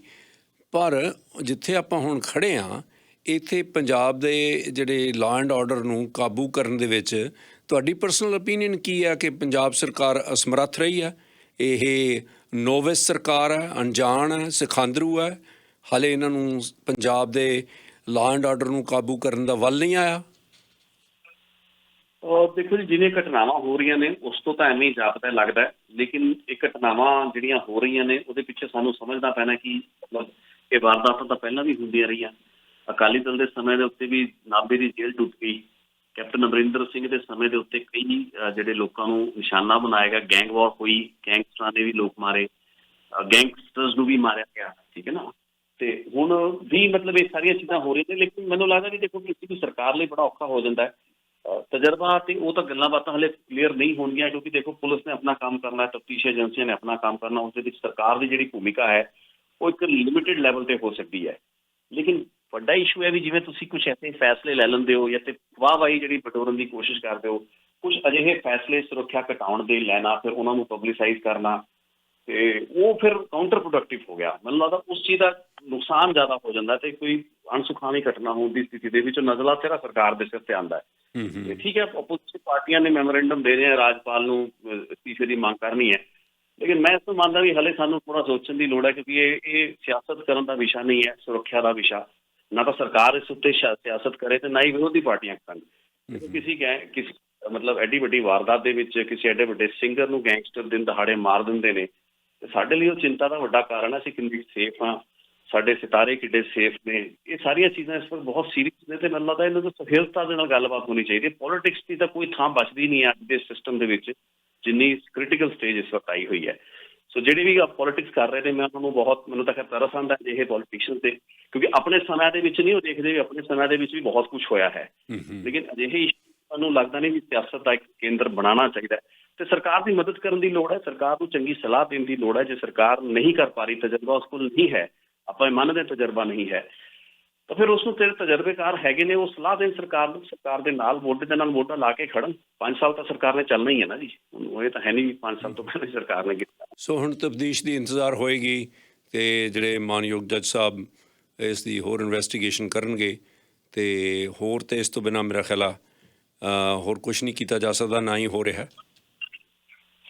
ਨਹੀਂ, ਹੁਣ ਦੇਖੋ, ਸਭ ਤੋਂ ਵੱਡੀ ਗੱਲ ਹੈ ਜਿਹੜੇ ਸ਼ੂਟਰ ਨੇ ਉਹਨਾਂ ਨੂੰ ਫੜਨਾ। ਅੱਜ ਕੋਈ CCTV ਫੁਟੇਜਸ ਆਈਆਂ ਨੇ, 4-5 ਹੋਰ ਸ਼ੂਟਰਾਂ ਦੀ ਆਈਡੈਂਟੀਫਿਕੇਸ਼ਨ ਹੋ ਰਹੀ ਹੈ ਵੀ ਕਥਿਤ ਤੌਰ ਤੇ ਲੋਕ ਹੋ ਸਕਦੇ ਨੇ, ਕਿਉਂਕਿ ਜਿਹੜੇ ਸਾਰੇ ਉਧਰ ਹਰਿਆਣੇ ਆ ਦੂਸਰੇ ਪਾਸੇ ਦੇ ਗੈਂਗਸਟਰ ਹੈਗੇ ਨੇ, ਸ਼ੂਟਰ ਹੋ ਸਕਦੇ ਨੇ। ਸੋ ਉਹਨਾਂ ਨੂੰ ਇਸ ਵਕਤ ਉਹਨਾਂ ਨੂੰ ਫੜਨਾ, ਕਾਬੂ ਕਰਨਾ ਬੜਾ ਜ਼ਰੂਰੀ ਹੈ। ਇਸ ਵਾਰ ਸਰਕਾਰ ਦਾ ਪੂਰਾ ਫੋਕਸ ਉਹ ਗੈਂਗਸਟਰਾਂ ਨੂੰ ਫੜਨ ਤੇ ਹੋਣਾ ਚਾਹੀਦਾ, ਤੇ ਉਹੀ ਸਰਕਾਰ ਕਰ ਵੀ ਰਹੀ ਹੈ। ਪੁਲਿਸ ਦੇ ਉੱਤੇ ਬਹੁਤ ਜ਼ਿਆਦਾ ਦਬਾਅ ਹੈ। ਇਹ ਸਮਾਂ ਨਹੀਂ ਹੈ ਕਿ ਪੋਲੀਟਿਕਸ ਹੋਵੇ। ਇਸ ਵਕਤ ਤਾਂ ਲੋਕਾਂ ਨੂੰ ਵੀ ਦੇਖੋ, ਲੋਕਾਂ ਦੇ ਵੀ ਜਿਹੜੇ ਜਜ਼ਬਾਤ ਨੇ ਉਹ ਇਸ ਵਕਤ ਮਤਲਬ ਭੜਕੀ ਹੋਏ ਨੇ ਇੱਕ ਤਰੀਕੇ ਨਾਲ, ਤੇ ਉਹਨਾਂ ਜਜ਼ਬਾਤਾਂ ਨੂੰ ਵੀ ਕੰਟਰੋਲ ਕਰਨ ਲਈ ਗ੍ਰਿਫਤਾਰੀਆਂ ਹੋਣ, ਦੋਸ਼ੀਆਂ ਨੂੰ ਕਾਬੂ ਕੀਤਾ ਜਾਏ, ਟ੍ਰਾਇਲ ਛੇਤੀ ਹੋਵੇ। ਇਹ ਚੀਜ਼ਾਂ ਹੀ ਹੁੰਦੀਆਂ ਨੇ ਕਿਉਂਕਿ ਸਾਡੀ ਸਿਸਟਮ ਦੇ ਵਿੱਚ ਸਾਡਾ ਵਿਸ਼ਵਾਸ ਹੈ, ਭਰੋਸਾ ਹੈ, ਉਸ ਨੂੰ ਵੀ ਬਰਕਰਾਰ ਰੱਖਦੀਆਂ ਨੇ। ਵੀਰ ਜੀ, ਬਹੁਤ ਬਹੁਤ ਮਿਹਰਬਾਨੀ ਤੁਹਾਡੀ, ਬਹੁਤ ਸ਼ੁਕਰੀਆ। ਮੈਨੂੰ ਪਤਾ ਬਹੁਤ ਲੇਟ ਆ ਤੁਹਾਡਾ ਟਾਈਮ ਉੱਥੇ ਸਮਾਂ, ਅਤੇ ਮੈਂ ਤੁਹਾਡਾ ਦਿਲੋਂ ਧੰਨਵਾਦੀ ਹਾਂ। ਥੈਂਕ ਯੂ ਜੀ, ਧੰਨਵਾਦ ਜੀ। ਅਤੇ ਰਤੇਸ਼ ਲੱਕੀ ਜੀ ਗੱਲਬਾਤ ਕਰ ਰਹੇ ਸਨ। ਹੁਣ ਬਹੁਤ ਸਾਰੇ ਕਾਲਰ ਨੇ ਜਿਹੜੇ ਗੱਲਬਾਤ ਕਰਨਾ ਚਾਹੁੰਦੇ ਨੇ, ਉਹਨਾਂ ਦੇ ਵਿੱਚੋਂ ਅਰਸ਼ਦੀਪ ਜੀ ਪਹਿਲੇ ਕਾਲਰ ਹਨ। ਹੈਲੋ ਅਰਸ਼ਦੀਪ। ਹਾਂਜੀ ਸਿੰਘ ਸਾਹਿਬ ਜੀ, ਸਤਿ ਸ਼੍ਰੀ ਅਕਾਲ। ਸਤਿ ਸ਼੍ਰੀ ਅਕਾਲ ਜੀ। ਹਾਂਜੀ ਸਿੰਘ ਸਾਹਿਬ ਜੀ, ਮੈਨੂੰ ਥੋੜ੍ਹਾ ਜਿਹਾ ਟਾਈਮ ਦਿਓ, ਮੈਂ ਆਪਣੀ ਗੱਲ ਪੂਰੀ ਕਰਨੀ ਆ।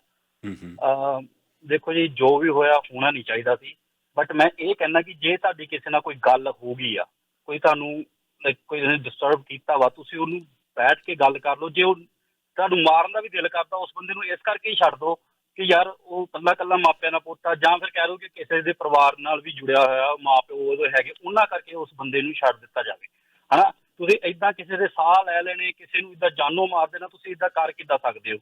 ਇਹ ਬਹੁਤ ਜ਼ਿਆਦਾ ਵੱਡੀ ਗੱਲ ਹੋਈ ਹੈ ਜੋ ਕਿ ਹੋਣੀ ਨਹੀਂ ਚਾਹੀਦੀ ਸੀ। ਪਲੱਸ ਸ਼ੁਕਰ ਕਰਦੇ ਆ ਕਿ ਅਸੀਂ ਕੈਨੇਡਾ ਵਰਗੇ ਦੇਸ਼ਾਂ 'ਚ ਆ ਗਏ ਹਾਂ। ਮੈਂ ਵੈਨਕੂਵਰ 'ਚ ਰਹਿਣਾ, ਯੈਲੋ ਕੈਬ ਲਈ ਕੰਮ ਕਰਦਾ।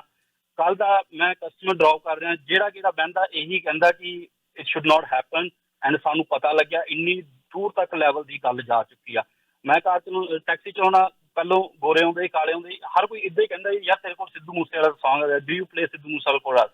ਐਂਡ ਮੈਂ ਉਹਨਾਂ ਦੀ ਪਲੇ ਕਰਦਾ ਸੀ, ਐਂਡ ਦੈਟ ਉਹ ਇੰਨੀ ਜ਼ਿਆਦਾ ਖੁਸ਼ ਹੁੰਦੇ ਸੀ, ਵਾਈਬਸ ਕਹਿੰਦੇ ਇੰਨੀਆਂ ਵਧੀਆ ਮਿਲਦੀਆਂ ਇਸ ਬੰਦੇ ਤੋਂ। And plus probably you know ਕਿ ਬਰਨਾ ਬੋਏ ਨਾਂ ਦਾ ਇੱਕ ਆਰਟਿਸਟ ਆ, he is got 11 million followers ਹੈ ਇਹਦੇ। ਉਹਦੇ ਨਾਲ ਵੀ ਇਹਦਾ ਗਾਣਾ ਆ ਰਿਹਾ ਸੀ ਜਿਹੜਾ ਕਿ ਰਿਲੀਜ਼ ਨਹੀਂ ਹੋਇਆ, ਉਹਨੇ ਆਪਣੀ ਸਟੋਰੀ ਤੇ ਪਾਇਆ, ਇੱਕ ਟ੍ਰਿਬਿਊਟ ਦਿੱਤਾ। ਉਹ ਇੱਥੋਂ ਤੱਕ ਇੱਕ ਪੰਜਾਬੀ ਇੰਡਸਟਰੀ ਨੂੰ ਲੈ ਗਿਆ ਸੀਗਾ ਜਿਹੜਾ ਅੱਜ ਤੋਂ ਪਹਿਲਾਂ ਕੋਈ ਵੀ ਨਹੀਂ ਲੈ ਕੇ ਜਾ ਸਕਿਆ ਸੀਗਾ। ਥੈਂਕ ਯੂ ਵੀਰ ਜੀ। ਇੱਕ ਅਨੋਨਿਮਸ ਕਾਲਰ ਨੇ ਲਾਈਨ 4। ਹਾਂਜੀ ਸਿੰਘ ਸਾਹਿਬ, ਧੰਨਵਾਦ ਜੀ ਸਮਾਂ ਦੇਣ ਲਈ। Thank you. ਤੇ ਮੈਂ ਮੈਂਸ਼ਨ ਕਰਨਾ ਚਾਹੂੰਗਾ ਜੀ, ਸਿੱਧੂ ਮੂਸੇਵਾਲਾ ਗੈਂਗਵਾਰ 'ਚ ਨਹੀਂ ਮਰਿਆ ਜੀ, ਇਹਦਾ ਕਤਲ ਹੋਇਆ। ਗੈਂਗਵਾਰ ਦੋਨੇ ਪਾਸੇ ਹੁੰਦੀ ਹੈ ਜੀ, ਤੇ ਸਿੱਧੂ ਮੂਸੇਵਾਲੇ ਦਾ ਕਤਲ ਫੁੱਲੀ ਆਟੋਮੈਟਿਕ AK-47 ਨਾਲ ਹੋਇਆ ਜੀ। ਗੈਂਗਵਾਰ 'ਚ ਮੈਨੂੰ ਨਹੀਂ ਪਤਾ ਕੋਈ ਐਗਜ਼ਾਮਪਲ ਵਰਲਡ ਦੇ ਵਿੱਚ ਹੋਵੇ ਜਿੱਥੇ ਫੁੱਲੀ ਆਟੋਮੈਟਿਕ ਸ਼ਰੇਆਮ ਸੜਕ ਤੇ ਚਲਾਈ ਗਈ ਹੋਵੇ। ਮੇਰਾ ਸ਼ੱਕ ਹੈ ਜੀ ਇਹਦੇ 'ਚ ਨਾ ਸਿਰਫ ਇੰਡੀਅਨ ਨੈਸ਼ਨਲ ਇੰਟੈਲੀਜੈਂਸ ਫੇਲੀਅਰ ਆ, ਮੇਰਾ ਨਿੱਜੀ ਮੰਨਣਾ ਕਿ ਇੰਡੀਅਨ ਨੈਸ਼ਨਲ ਇੰਟੈਲੀਜੈਂਸ ਦਾ ਸਿੱਧੂ ਮੂਸੇਵਾਲੇ ਨੂੰ ਮਰਵਾਉਣ ਦੇ ਵਿੱਚ ਹੱਥ ਹੈ ਜੀ। ਅਜੀਤ ਡੋਵਾਲ ਦਾ ਹੱਥ ਹੋ ਸਕਦਾ ਜੀ, ਕਿਉਂਕਿ ਉਹ ਸਰਦਾਰ ਸਿਮਰਨਜੀਤ ਸਿੰਘ ਮਾਨ ਦੇ ਹੱਕ 'ਚ ਪ੍ਰਚਾਰ ਕਰਨ ਜਾ ਰਿਹਾ ਸੀ ਤੇ SYL ਦੇ ਮੁੱਦੇ ਤੇ ਗਾਣਾ ਗਾਉਣ ਜਾ ਰਿਹਾ ਸੀ। ਉਹ ਇੱਕ ਬਾਗੀ ਸੋਚ ਦੇ ਵੱਲ ਵੱਧ ਰਿਹਾ ਸੀਗਾ ਜੀ, ਤੇ ਭਾਰਤ ਦੀਆਂ ਏਜੰਸੀਆਂ ਸਿੱਖ ਯੂਥ ਨੂੰ ਕਦੇ ਵੀ ਬਾਗੀ ਹੋਣ ਦੇ ਰਾਹ ਤੇ ਪੀਸਫੁਲੀ ਨਾਨ ਵਾਇਲੈਂਟ ਤਰੀਕੇ ਨਾਲ ਵੀ ਨਹੀਂ ਜਰਦੀਆਂ। ਇਹ ਹਿਸਟਰੀ ਦੇ ਵਿੱਚ ਬਹੁਤ ਉਦਾਹਰਨਾਂ ਪਈਆਂ ਨੇ ਜੀ। ਥੈਂਕ ਯੂ ਵੀਰ ਜੀ। ਬਲਰਾਜ ਸਿੰਘ। ਸਤਿ ਸ਼੍ਰੀ ਅਕਾਲ ਥਿੰਨ ਸਾਹਿਬ। ਸਤਿ ਸ਼੍ਰੀ ਅਕਾਲ ਜੀ। ਥਿੰਨ ਸਾਹਿਬ, ਸੱਚ ਕਰਕੇ ਜਾਣਿਓ, ਜਦੋਂ ਸਵੇਰੇ ਸਾਜਰੇ ਮੇਰੇ ਬੇਟੇ ਨੇ ਖਬਰ ਦਿੱਤੀ ਨਾ, ਤੇ ਮੇਰੇ ਤਾਂ ਪੈਰਾਂ ਥੱਲੇ ਜ਼ਮੀਨ ਨਿਕਲ ਗਈ। ਹਾਲਾਂਕਿ ਨਾ ਤਾਂ ਮੈਂ ਸਿੱਧੂ ਮੂਸੇਵਾਲੇ ਦਾ ਫੈਨ ਆ, ਨਾ ਮੈਨੂੰ ਉਹਦੇ ਗੀਤ ਚੰਗੇ ਲੱਗਦੇ ਨੇ, ਨਾ ਉਹ ਚੰਗਾ ਲਿਖਦਾ ਸੀਗਾ, ਬਹੁਤ ਉਹ ਪ੍ਰਮੋਟ ਕਰਦਾ ਸੀ ਗੈਂਗਵਾਰ ਨੂੰ। ਪਰ ਇੱਕ ਨੌਜਵਾਨ ਪੁੱਤ ਦਾ ਜਦੋਂ ਮਾਂ ਪਿਓ ਕੋਲੋਂ ਵਿਛੜ ਜਾਣਾ ਨਾ ਜੀ, ਇਹ ਬਹੁਤ ਵੱਡੀ ਦੁਖਦਾਈ ਘਟਨਾ ਵਾ ਜੀ। ਸੈਕਿੰਡ ਹਲੇ ਇਹਦੇ 'ਚ ਸਾਰਾ ਕੁਝ ਹੀ ਖੁੱਲਾ ਪਿਆ। ਇੱਕ ਸਰਕਾਰ ਦੇ ਕਿਸੇ ਪਾਰਟੀ ਦਾ ਵੀ ਹੱਥ ਹੋ ਸਕਦਾ। ਅੱਜ ਜਿਹੜੇ ਬੰਦੇ ਸਰਕਾਰਾਂ ਨੂੰ ਭੰਡਣ ਲੱਗੇ ਹੋਏ ਨੇ ਨਾ ਜੀ, ਉਹਨਾਂ ਦੇ ਰਾਜ ਦੇ ਵਿੱਚ ਵੀ ਪੁਲਿਸ ਅਫਸਰਾਂ ਨੂੰ ਆਪਦੀਆਂ ਕੁੜੀਆਂ ਦੀ ਇੱਜ਼ਤ ਬਚਾਉਣ ਦੀ ਖਾਤਰ ਜਾਨਾਂ ਦੇਣੀਆਂ ਪਈਆਂ ਨੇ ਜੀ। ਤਾਂ ਇਹਦੇ 'ਚ ਬਹੁਤ ਕੁਝ ਖੁੱਲਾ, ਪਰ ਜੋ ਹੋਇਆ ਬਹੁਤ ਜ਼ਿਆਦਾ ਮਾੜਾ ਹੋਇਆ। ਇਹਦੀ ਜਿੰਨੀ ਵੀ ਆਪਾਂ ਸ਼ਬਦਾਂ 'ਚ ਨਿੰਦਾ ਕਰ ਲਏ ਉਨੀ ਥੋੜੀ ਆ ਜੀ। ਧੰਨਵਾਦ। ਇੱਕ ਹੋਰ ਅਨੋਨਿਮਸ ਕਾਲਰ ਨੇ। ਹੈਲੋ। ਹਾਂਜੀ ਸਿੰਘ ਸਾਹਿਬ, ਸਤਿ ਸ਼੍ਰੀ ਅਕਾਲ ਜੀ। ਸਤਿ ਸ਼੍ਰੀ ਅਕਾਲ ਬਾਈ ਜੀ। ਸਾਹਿਬ ਜਿਹੜੇ ਬੰਦੇ ਨੂੰ ਪਤਾ ਹੋਵੇ ਵੀ ਮੈਨੂੰ ਮਾਰ ਦੇਣਾ ਤਾਂ ਹੀ ਉਹ ਬੰਦਾ ਗਾ ਰਿਹਾ ਸੀ ਹਨਾ ਇਹ ਚੀਜ਼ਾਂ, ਪਰ ਉਹ ਦਲੇਰ ਬੰਦਾ ਜੀ, ਉਹ ਸਿੱਧਾ ਨਹੀਂ ਸੀ ਐਂ ਕਹਿਣਾ ਲੁਕਣਾ ਨਹੀਂ ਸੀ ਚਾਹੁੰਦਾ, ਉਹਨੂੰ ਹੀ ਨਹੀਂ ਸੀ ਪਤਾ ਜੀ। ਇਕੱਲਾ ਤੁਸੀਂ ਮਾਨਸੇ 'ਚ ਕਿਸੇ ਨਾ ਥਾਣੇ ਦੇ ਵਿੱਚ ਕਿਸੇ ਛੋਟੇ ਕਾਂਸਟੇਬਲ ਨੂੰ ਫੋਨ ਕਰਕੇ ਪੁੱਛ ਲਓ, ਮੈਂ ਵੀ ਕੱਲ ਪੁੱਛਿਆ, ਉਹ ਕਹਿੰਦੇ ਵੀ ਇਹ ਤਾਂ ਹੋਣਾ ਹੀ ਸੀ, ਕਿਹੜੀ ਨਵੀਂ ਗੱਲ ਆ, ਕਹਿੰਦੇ ਸਾਨੂੰ ਤਾਂ ਪਤਾ ਸੀ ਵੀ ਇਹ ਤਾਂ ਇੱਕ ਦਿਨ ਹੋਣਾ ਹੀ ਹੋਣਾ ਵਾ। ਤੇ ਹੁਣ ਉਹਦੇ 'ਚ ਇਹ ਵੀ ਦੱਸਦੇ ਆ ਵੀ ਬੰਬੀਹਾ ਗੈਂਗ ਵਾਲੇ, ਇੱਕ ਗੈਂਗ ਵਾਲੇ ਕੀ ਕਰਦੇ ਆ ਜੀ, ਉਹਦੀ ਸਿਕਿਉਰਿਟੀ ਕਰ ਲੈਂਦੇ ਆ, ਦੂਜੇ ਜਾਣੇ ਉਹਨੂੰ ਮਾਰ ਲੈਂਦੇ। ਹੁਣ ਉਹਦੀ ਕਹਿੰਦੇ ਸਿਕਿਉਰਿਟੀ ਬੰਬੀਹਾ ਗੈਂਗ ਵਾਲੇ ਕਰਦੇ ਸੀ ਤੇ ਬਿਸ਼ਨੋਈ ਵਾਲੇ ਉਹਨੂੰ ਮਾਰਨਾ ਚਾਹੁੰਦੇ ਸੀਗੇ। ਤੇ ਜਿਹੜੀ ਸਭ ਤੋਂ ਮੇਨ ਗੱਲ ਆ ਜੀ, ਹੁਣ ਜਿਵੇਂ ਹਾਜੀ ਮਸਤਾਨ ਵਗੈਰਾ ਜਿਵੇਂ ਹਨਾ ਆਪਾਂ ਗੱਲ ਕਰਦੇ ਆ, ਉਹ ਹੁਣ ਬਾਅਦ ਚੋਂ ਪਤਾ ਲੱਗਦਾ ਵੀ ਬਾਲ ਠਾਕਰੇ ਵਗੈਰਾ ਦੇ ਨੇੜੇ ਸੀਗੇ ਹਨਾ, ਹੁਣ ਤਾਂ ਗੂਗਲ ਤੇ ਭਰ ਲਓ ਉਹ ਤੇ ਵੀ ਪਤਾ ਲੱਗ ਜਾਂਦਾ ਵੀ ਬਾਲ ਠਾਕਰੇ ਨੇੜੇ ਸੀ। ਤੇ ਹੁਣ ਜਿਹੜੇ ਅੱਜ ਦੇ ਗੈਂਗਸਟਰ ਜਿਨ੍ਹਾਂ ਨੂੰ ਇਹ ਬਿਸ਼ਨੋਈ ਬੰਬੀਹਾ ਗੈਂਗ ਕਹਿੰਦੇ ਆ, ਇਹਨਾਂ ਦਾ ਵੀ ਪਤਾ ਲੱਗਣਾ ਚਾਹੀਦਾ ਵੀ ਕਿਹੜੇ ਗੈਂਗ, ਕਿਹੜੇ ਇਹਨਾਂ ਨੂੰ ਜਿਹੜੇ ਸਿਆਸੀ ਲੋਕ ਨੇ ਜਿਹੜੇ ਇਹਨਾਂ ਨੂੰ ਸ਼ਹਿ ਦਿੰਦੇ ਆ ਜਿਹਦੇ ਕਰਕੇ ਇੰਨਾ ਕੁਛ ਹੁੰਦਾ। ਉਦੋਂ ਬਿਨਾਂ ਤਾਂ ਹੁੰਦਾ ਨਹੀਂ, ਬਾਅਦ ਚੋਂ ਕਹਿਣ ਦਾ ਫਾਇਦਾ ਨਹੀਂ ਵੀ ਜੀ ਇਹਦੇ ਨੇੜੇ ਸੀ, ਇਹਦੇ ਨੇੜੇ ਸੀ ਹਨਾ। ਹਾਂਜੀ, ਅਸੀਂ ਨਹੀਂ ਕਹਿਣਾ ਇੱਥੇ ਸਰ। ਥੈਂਕ ਯੂ ਜੀ, ਥੈਂਕ ਯੂ। ਹਰ ਨਰਿੰਦਰ ਜੀ। ਹਾਂਜੀ, ਦੇਖੋ ਜੀ, ਮੈਂ ਤਾਂ ਕਹਿ ਨਹੀਂ ਸਕਦਾ ਕਿਹਨੇ ਮਾਰਿਆ ਕਿਹਨੇ ਨਹੀਂ ਮਾਰਿਆ ਉਹਨੂੰ, ਬਿਕਾਜ਼ ਉਹਦੇ ਬਾਰੇ ਮੈਨੂੰ ਤਾਂ ਕੋਈ ਪਤਾ ਨਹੀਂ ਜਿਹਦੇ ਗੈਂਗਸਟਰ ਕੌਣ ਆ। ਪਰ ਜਿਹੜਾ ਮੈਂ ਮੁੰਡਾ ਮਾਰਿਆ, ਆਈ ਥਿੰਕ ਬਹੁਤ ਮਾੜੀ ਗੱਲ ਆ। ਮੀਨ ਇੰਨੀ ਛੋਟੀ ਉਮਰ 'ਚ ਆ ਕੇ ਐਡਾ ਵੱਡਾ ਸਟਾਰ ਬਣਨਾ ਕਹਿਣਾ ਸੌਖਾ ਆ, ਰਾਈਟ। ਇਹਨੂੰ ਕੰਪੇਅਰ ਕਰਦੇ ਚਮਕੀਲੇ ਨਾਲ, ਚਮਕੀਲੇ ਨੂੰ ਵਜ੍ਹਾ ਚਮਕੀਲੇ ਦੇ ਹੋਰ ਏਜੰਡੇ 'ਚ ਮਾਰਿਆ ਸੀ, ਬਟ ਉਹਨੂੰ ਕੰਪੈਰੀਜ਼ਨ ਕਰਕੇ ਨਾਲ ਅੱਜ ਹੁਣ ਬਾਕੀ ਗਾਉਣ ਵਾਲੇ ਹੁਣ ਟਿਕਟੌਕ ਦੀ ਵੀਡੀਓ ਪਾਈ ਜਾਂਦੇ ਪਏ ਸੀ, ਬੜਿਆ ਦਾਸ ਆ ਫਲਾਨਾ, ਮੂਸੇ ਵਾਲਾ ਮਾਰ ਗਿਆ ਫਲਾਨਾ।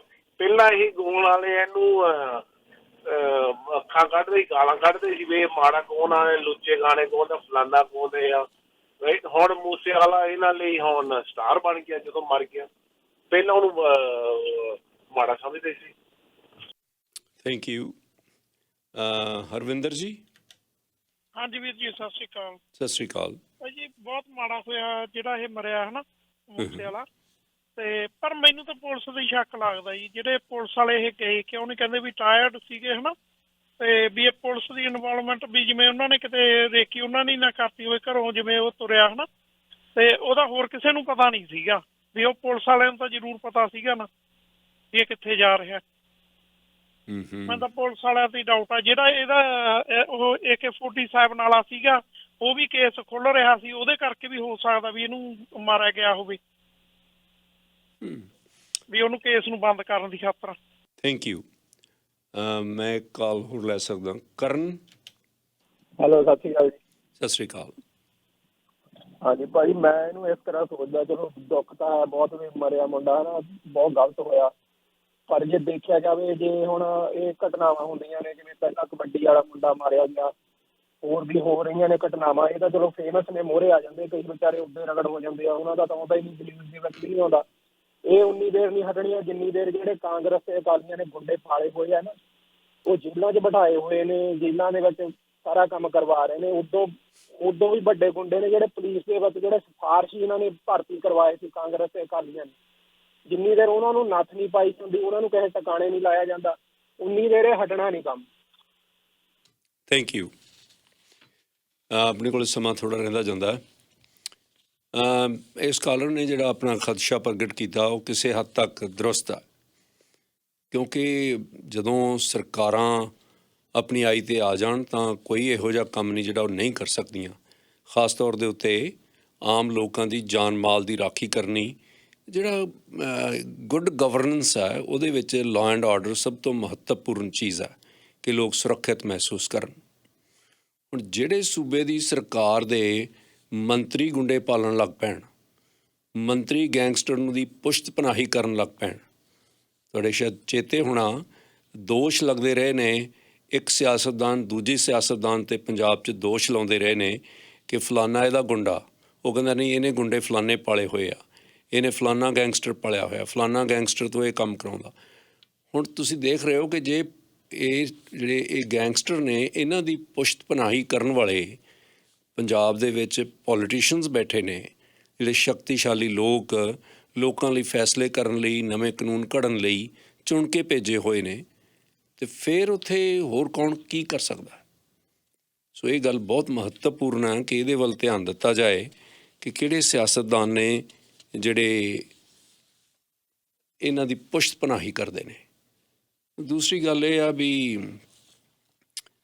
ਹੁਣ ਇੰਤਜ਼ਾਰ ਕਰਨ ਦਾ ਸਮਾਂ ਹੈ, ਦੁਖਦਾਈ ਸਮਾਂ ਜ਼ਰੂਰ ਹੈ। ਬਹੁਤ ਸਾਰੇ ਲੋਕਾਂ ਦਾ ਉਹ ਫੇਵਰਟ ਸਿੰਗਰ ਸੀ, ਕਈ ਲੋਕ ਉਹਦੇ ਗਾਣੇ ਬਿਲਕੁਲ ਨਹੀਂ ਸੁਣਦੇ, ਚੰਗਾ ਨਹੀਂ ਸਮਝਦੇ ਸਨ, ਲੇਕਿਨ ਉਹਨਾਂ ਨੂੰ ਇਸ ਗੱਲ ਦੀ ਹਮਦਰਦੀ ਹੈ ਕਿ ਕਿਸੇ ਮਾਂ ਦਾ ਪੁੱਤ ਮਾਰਿਆ ਗਿਆ ਹੈ ਔਰ ਉਸ ਦੇ ਨਾਲ ਜੇ ਵਿਚਾਰਾਂ ਦਾ ਵਿਰੋਧ ਸੀ ਜਾਂ ਉਸ ਦਾ ਸੰਗੀਤ ਤੁਸੀਂ ਪਸੰਦ ਨਹੀਂ ਸੀ ਕਰਦੇ, ਨਾ ਸੁਣਦੇ, ਲੇਕਿਨ ਗੱਲ ਇਸ ਤੋਂ ਅੱਗੇ ਲੰਘ ਚੁੱਕੀ ਹੈ। ਪੰਜਾਬ ਦੇ ਵਿੱਚ ਹੁਣ ਬੰਦਾ ਮਾਰਨਾ ਕੋਈ ਏਡੀ ਵੱਡੀ ਗੱਲ ਪ੍ਰਤੀਤ ਨਹੀਂ ਹੋ ਰਿਹਾ। ਦਿਨ ਦਿਹਾੜੇ ਉਹ ਵਾਰਦਾਤਾਂ ਹੋ ਰਹੀਆਂ ਨੇ ਜਿਹੜੀਆਂ ਸਾਰੇ ਕਾਨੂੰਨ ਦਾ ਛਿੱਕੇ 'ਤੇ ਟੰਗ ਕੇ ਸਾਰੇ ਕਾਨੂੰਨ ਭੰਗ ਕਰ ਰਹੀਆਂ, ਉਲੰਘਣਾ ਕਰ ਰਹੀਆਂ ਹਨ। ਇਸ ਦੇ ਮੁਤਲਕ ਹੁਣ ਦੇਖਦੇ ਹਾਂ ਕਿ ਕੀ ਇਨਵੈਸਟੀਗੇਸ਼ਨਸ ਚੱਲਦੀਆਂ ਨੇ, ਕੌਣ ਗ੍ਰਿਫਤਾਰ ਹੁੰਦਾ। ਪਰ ਜਿਹੜਾ ਇਹ ਬਹੁਤ ਉਦਾਸ ਕਰਨ ਵਾਲੀ ਖਬਰ ਹੈ, ਜਿਹੜੀ ਵਾਰਦਾਤ ਸੀ ਉਹ ਹੋ ਚੁੱਕੀ ਹੈ, ਇਹ ਮੰਦਭਾਗੀ ਹੈ ਅਤੇ ਮੂਸੇਵਾਲੇ ਦਾ ਕੱਲ੍ਹ ਨੂੰ ਅੰਤਿਮ ਸੰਸਕਾਰ ਹੋ ਜਾਏਗਾ। ਅਸੀਂ ਅਦਾਰਾ ਰੈੱਡ FM ਵੱਲੋਂ ਉਹਨਾਂ ਦੇ ਪਰਿਵਾਰ ਦੇ ਦੁੱਖ ਵਿੱਚ ਸ਼ਾਮਲ ਹਾਂ ਅਤੇ ਅਸੀਂ ਇਸ ਹਿੰਸਕ ਕਤਲ ਦੀ, ਇਸ ਮਰਡਰ ਦੀ, ਇਸ ਹਿੰਸਕ ਕਾਰਵਾਈ ਦੀ ਨਿਖੇਧੀ ਕਰਦੇ ਹਾਂ।